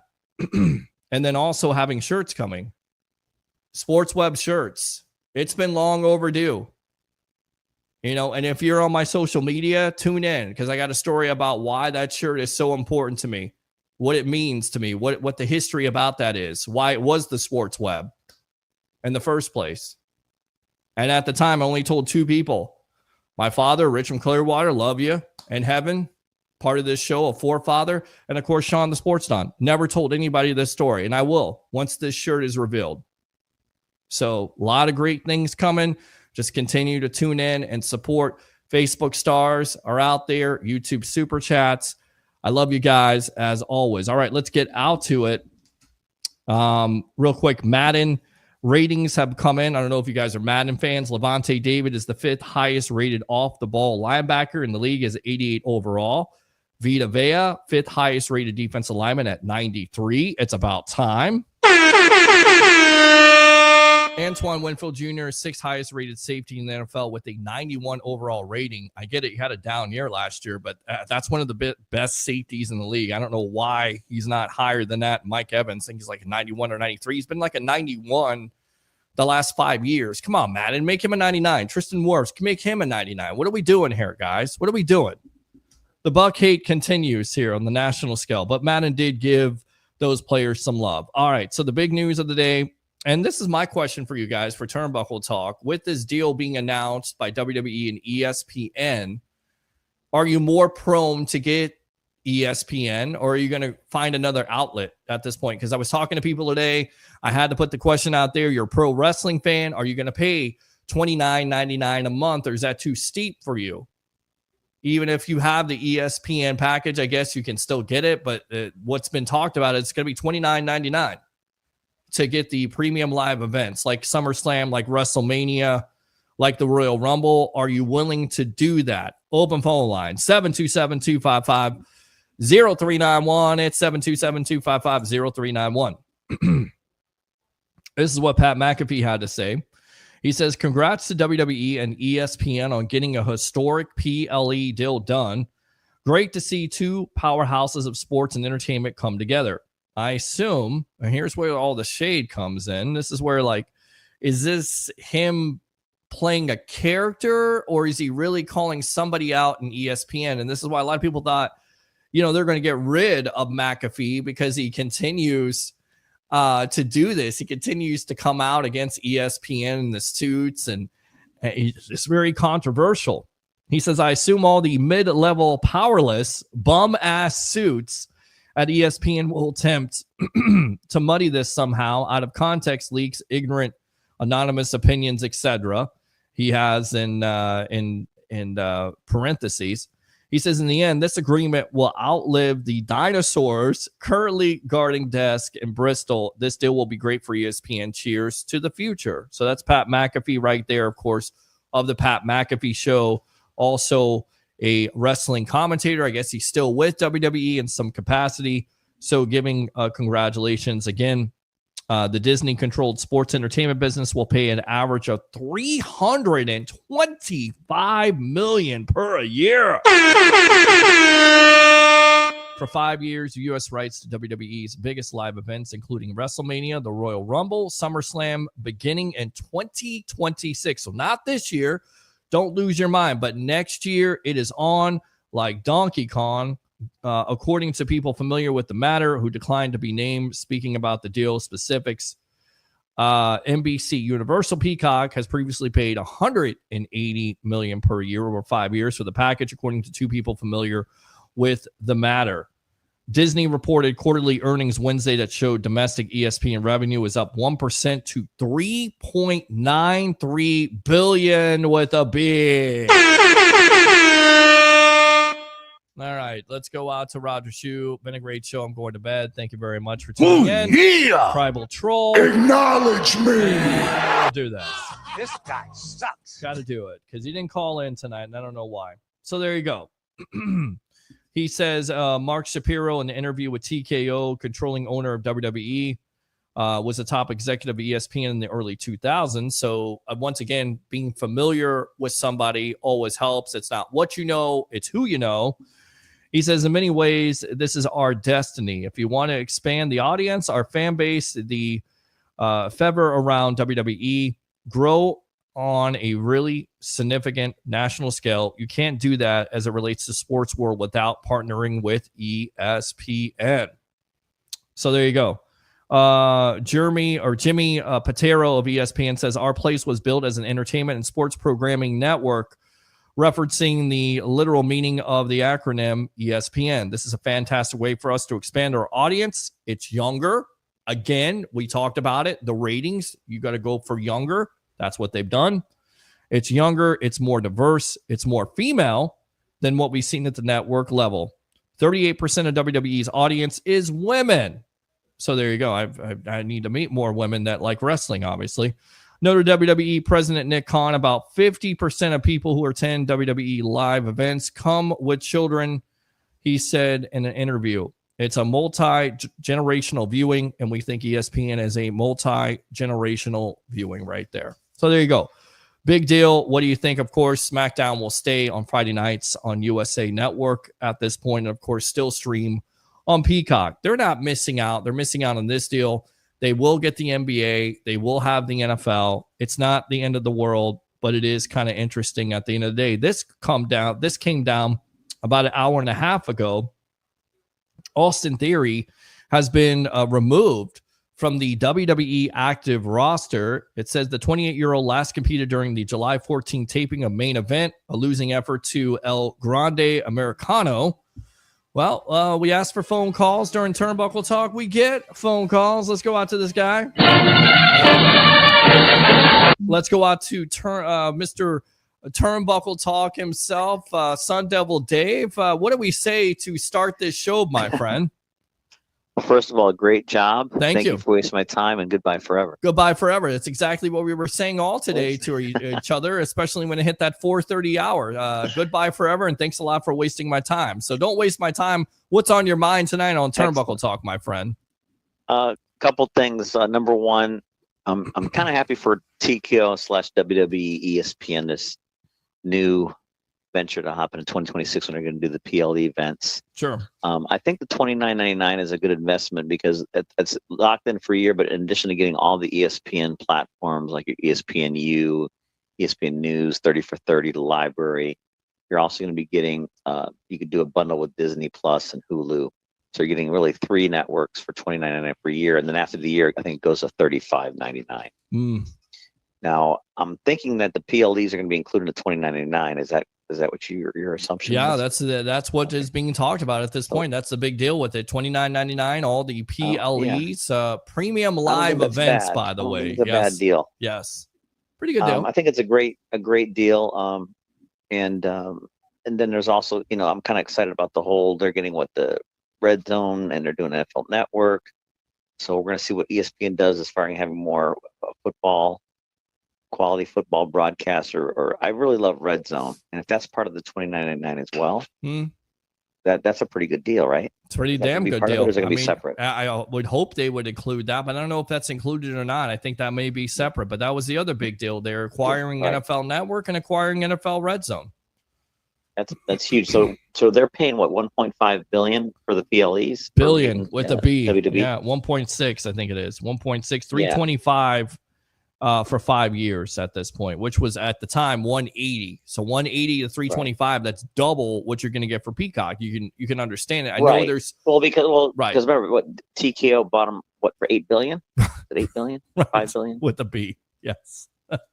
$8 billion? I think it was $8 billion. Yes. Yeah, they got to get their money back, man. And this is a big coup. They had to do this because Peacock wasn't going to be able to generate enough revenue. Sure. To make it. That's why they're doing WrestleMania in Vegas again. They're trying to make money. They're trying to cut corners. They're trying to be efficient. Yeah, that's not good. I feel bad for the other cities that lose out on WrestleMania, but look, there's going to be Summer Slams now. They're going to be doing probably 2 night. They could probably start doing 2-night Survivor Series, 2-night Summer Slams, 2 nights for maybe Royal Rumble. Yeah. So those are going to expand. So that's extra income coming into those cities. Correct. Extra tourism, extra hotel money, everything. So I think that they're being smart and it's great. So I'm happy for it. I just wanted to add, can we talk about the Bret the Hitman Hart for a minute? Yeah, go for it. The greatest of all time. Well, I love Bret Hart. Is he the greatest of all time? I mean, the greatest. I love. Well, here's my problem. The best there was, the best there is, and the best there ever will be. Yes, but he seems like the he's of execution. Well, he is, but he seems like he is the old guy. Get off my grass, and anytime he has an opportunity, get off my lawn. Get off my lawn. I love Bret Hart. They showed this this new WrestleMania 9. You got to watch this on Peacock. Mm-hmm.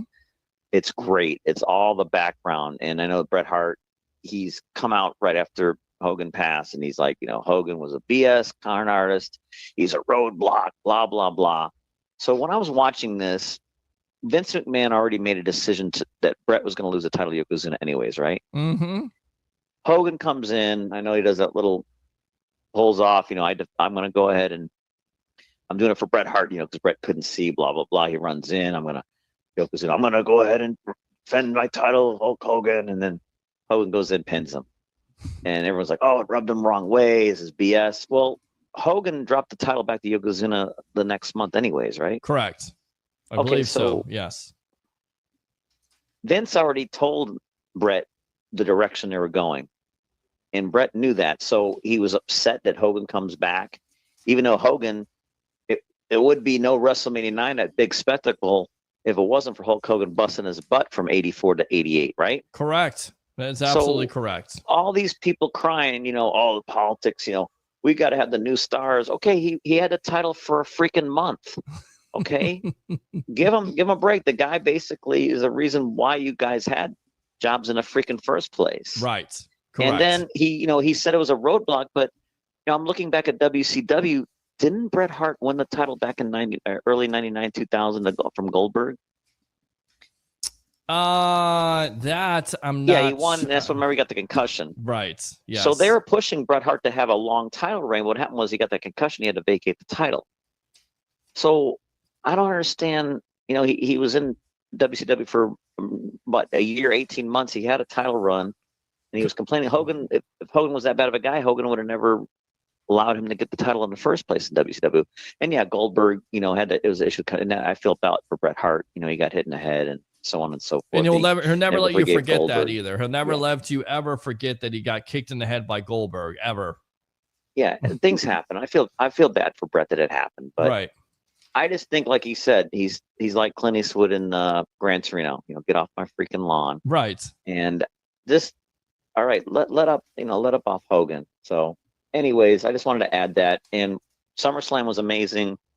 Well, he had this. Lesnar. Listen, he had this to say, because we were going to get to this, but he was talking about Gunther. He said that he's brutally honest with the criticism of Gunther's hard-hitting style, specifically the use of chops. He says he's legitimately hurting opponents, unprofessional. He says he believes the foundation of great wrestling is making it look real without ever actually injuring your opponent. He sees Gunther's famous stiff style as a violation of that core principle. I hate wrestlers that hurt each other on purpose. I've told him to his face, it's bullshit. I said it. Sorry. When you're hurting somebody for real, you're unprofessional. I wrestle guys and never hurt anybody. He says his philosophy was drilled into him from a young age, and his father, Stu Hart's infamous Dungeon, the Hart's family wrestling style, was built on the mantra of the excellence of execution. He also criticizes Ric Flair because he's taking shots at everybody. So why not take a shot at Ric Flair at this point? He says, my dad used to tell wrestlers at Stampede, excuse me, he laid the blame for popularity of the chop in North American wrestling at the feet of iconic rival Ric Flair. He recounted the physical toll of his matches with the Nature Boy. My dad used to tell wrestlers at Stampede, nobody ever beat anybody with the chop. It's true. They hurt. They look like bleep. When you get chopped by somebody like Ric Flair for a 30-minute match, your whole chest the next day is bruises. It hurts to put a shirt on. There you go. So that's what Bret Hart had to say about Gunther. Not a big fan of Gunther. Although, could this be a storyline at this point? I don't know. But you want to see Gunther Gunther's going to go away. I think he's legitimately taking time off. Right. They did that whole angle where his whole nose was busted. That was because they want to write him off for a while. Sure. And then he's probably going to be coming back. But enjoyed there was some great moments of SummerSlam, some were not so great. I love the tag team turmoil. I love the CM Punk match at the end when Rollins came out. I really enjoyed when Brock Lesnar came out. I couldn't believe that. I thought that maybe it was the credits already ended. I know sometimes when you have Peacock, it'll jump to the next event. Sure. So when I saw the Brock Lesnar, I'm like, wait, did this go to another show? And I saw the Brock Lesnar writing. I'm like, this is crazy. And then he comes out and I was like, this is amazing. So I was trying to ask you, where do you rank it as maybe top 5 best returns in WWE? A top return of all time probably has had to be Triple H and MSG with the jean jacket. I mean, one of the biggest pops of all time. That's a huge one. I think, look, The Rock coming back anytime, but especially 2011. Yeah. Okay. How about Edge Royal Rumble 2020? You got to put that up there. Yeah, I think CM Punk coming out last year. And the Survivor Series, right? And they do the credits, and you think like they're going off.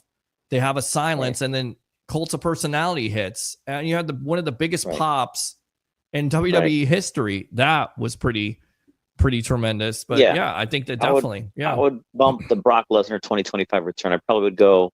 Maybe I still would put Edge number 1, and then maybe Lesnar 2, CM Punk 3, and then The Rock 2011 return. But that's WrestleMania. Yeah, being a grand guest, those are probably the top 4. There's some other great ones too that NWO. How about NWO returning at No Way Out with the 3 of them with Nash, good. Hall, and Hogan? But I was talking about shocking return, like not knowing. I was saying like NWO, you knew that was going to happen. Shocking return, I think, is CM Punk. Shocking return, like you said, is Brock Lesnar. Shocking return is The Rock in 2011.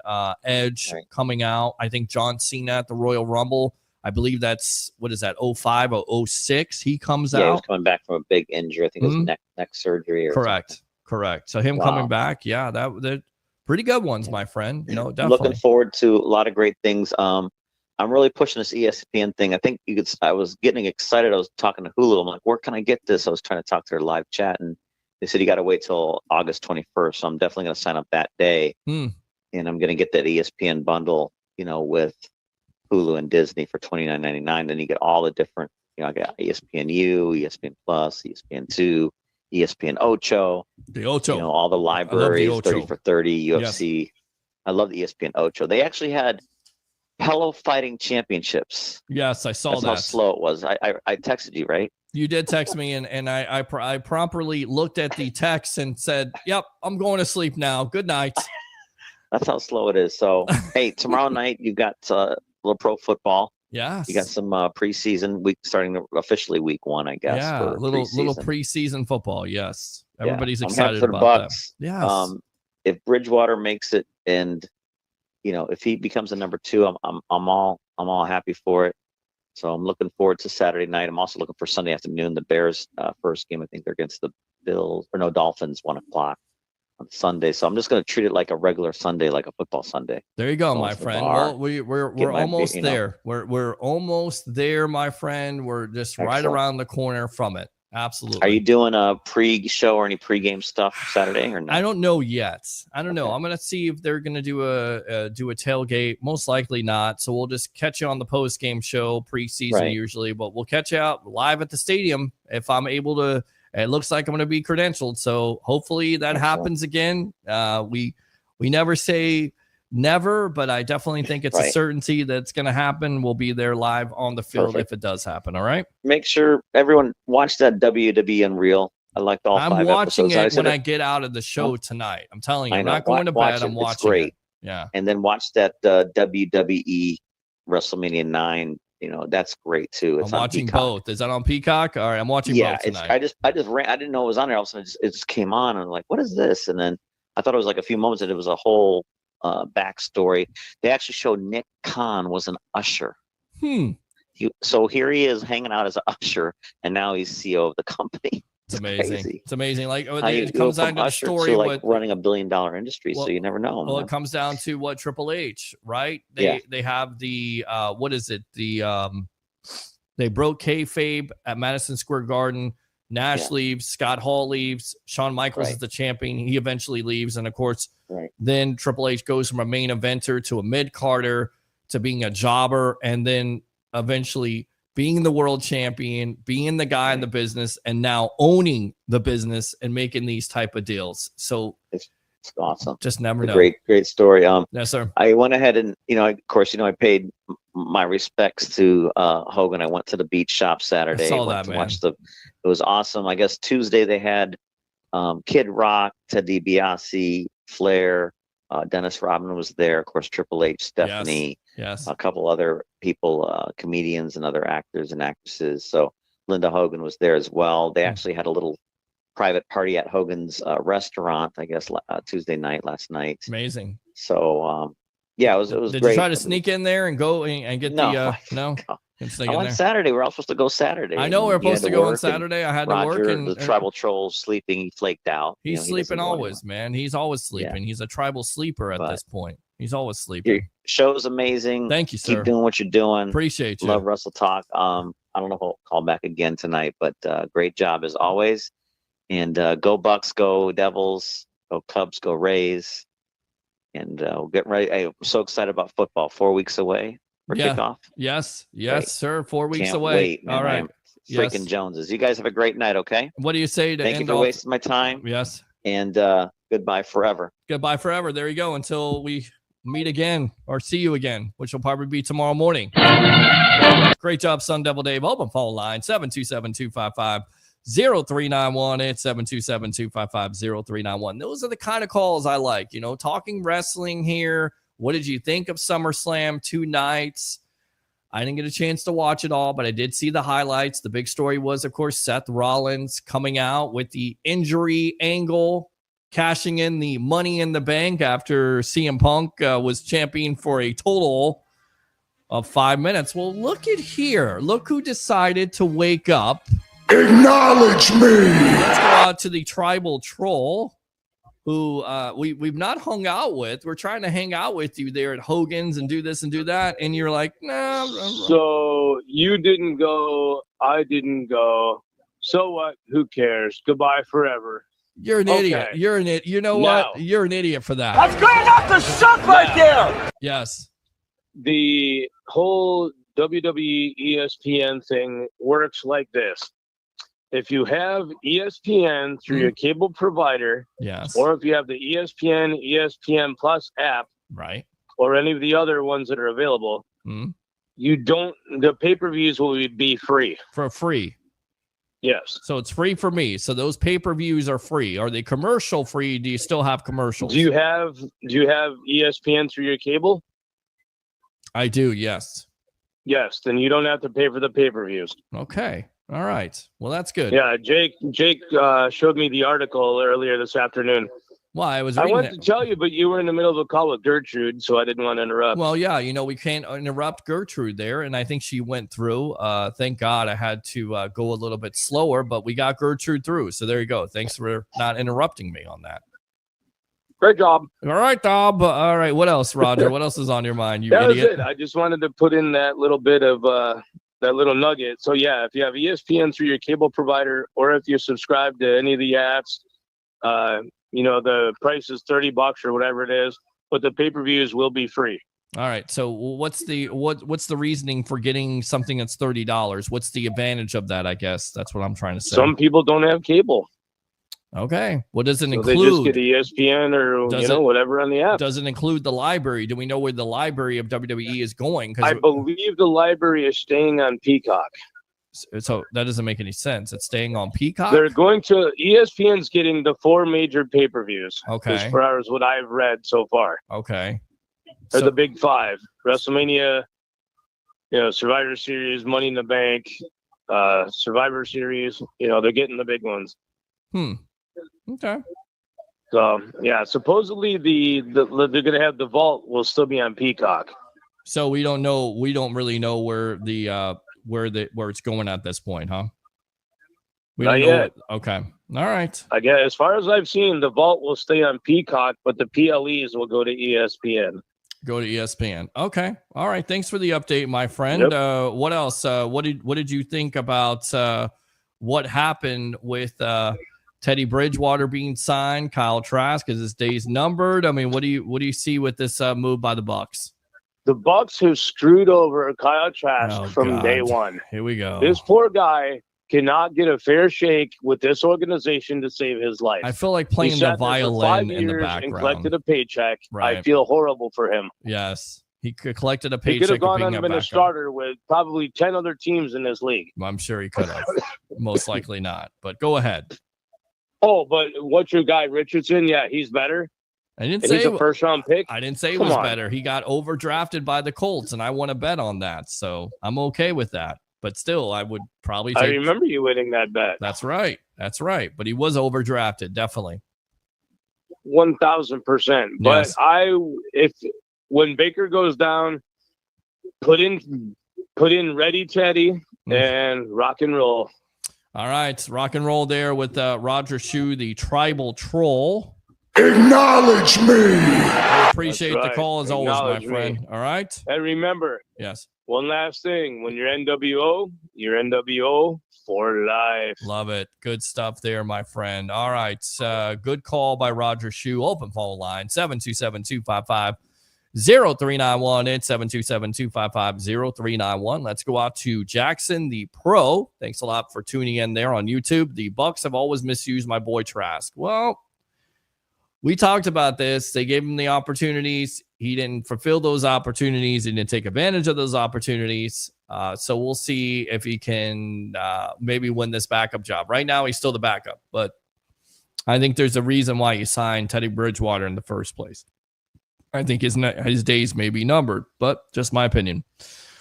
All right. So we talked about SummerSlam. What did you think about SummerSlam out there? If you watched, of course, Seth Rollins with the injury angle, cashing in on CM Punk, who was a 5-minute champion after beating Gunther. And now, of course, Seth Rollins is your champion there, your WWE champion. And this is what, and this was on the Ariel Helwani show, who we've had on this show before. Ariel Helwani has done a great job with his show, talking wrestling, talking to wrestling superstars. He talked to Paul Heyman today, confirmed Wednesday during his appearance. He said, we had a situation with every time Seth Rollins was getting himself in a position where he could go for a championship, CM Punk kept interfering, providing the in-character justification for the angle. At that point, he needs a plan B to get the title. So plan B was to get the Money in the Bank briefcase, get it out of the way, out of sight, out of mind. That way Punk never sees it coming. And it just so happened that CM Punk ended up with the title match at SummerSlam, which was a happy coincidence on our part. Wasn't a happy coincidence. I mean, of course, it's going to happen. See, I like the storytelling here, but I think you're kind of giving away some of that stuff. I think it kind of takes away from it. But we'll read on. He says he discussed the shock return of Brock Lesnar, who returned to WWE programming this past Sunday following a 2-year absence to launch an attack on John Cena, which, by the way, we've heard that John Cena wanted him on his retirement tour, which was a great match with Cody Rhodes. He won the championship from John Cena. He said with Brock Lesnar, I was tagged into it after the deal was done. He said for the comeback and for the works, Heyman said he found out about 2 weeks before the event, though coincided that he only heard about the return after the terms had been agreed between Lesnar and WWE. I was tagged in it to after the deal was done. He said, asked about some of the criticism around Lesnar's return, which has been the controversy on this deal. That will point out Lesnar is named in the ongoing sex trafficking lawsuit filed against Vince McMahon by former WWE employee Janelle Grant. Heyman defended the WWE's decision to bring back its former Universal Champion. If you were in MetLife Stadium on Sunday, you would understand how much that return meant to our audience. They were shocked to see Brock Lesnar come out, see him F5 John Cena. No one was saying, oh God, they brought back Brock. People were going nuts to see him. That's our paying audience. They're happy to see him.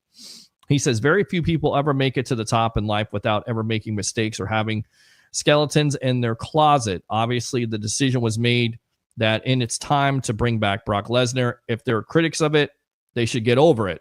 He's here. He's going to be here. And they ain't going to be able to cancel him. He said he argued that Lesnar, a former heavyweight UFC champion, became even more important following the WWE merger in September 2023 with the UFC as a part of the TKO group.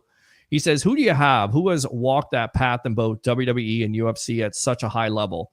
There's only 2 people that's ever been a champion at UFC and WWE and meant something. That's Brock Lesnar and Ronda Rousey. He says that now I love Ronda to death, but Brock did it longer than Ronda over multiple decades. And look at what he's meant to WWE too.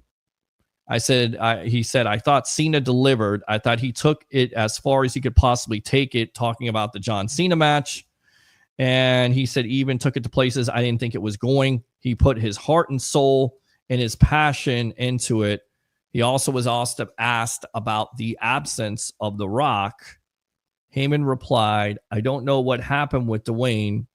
That's something you should have come and, that's something you should have him come and answer for himself. So make whatever you will of that. Could we see a return of the final boss? I would expect so. I would think so.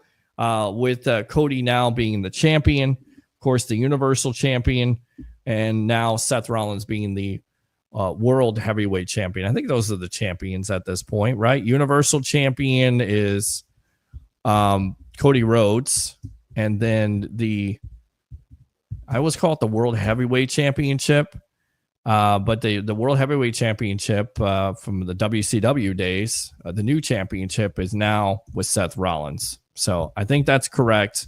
I'm just checking that right now with, let's see here, WWE, Seth Rollins. I believe that's it. So World Heavyweight Championship. I believe that's what it's called. So there you go. Those are your championships. That's turnbuckle talk for that.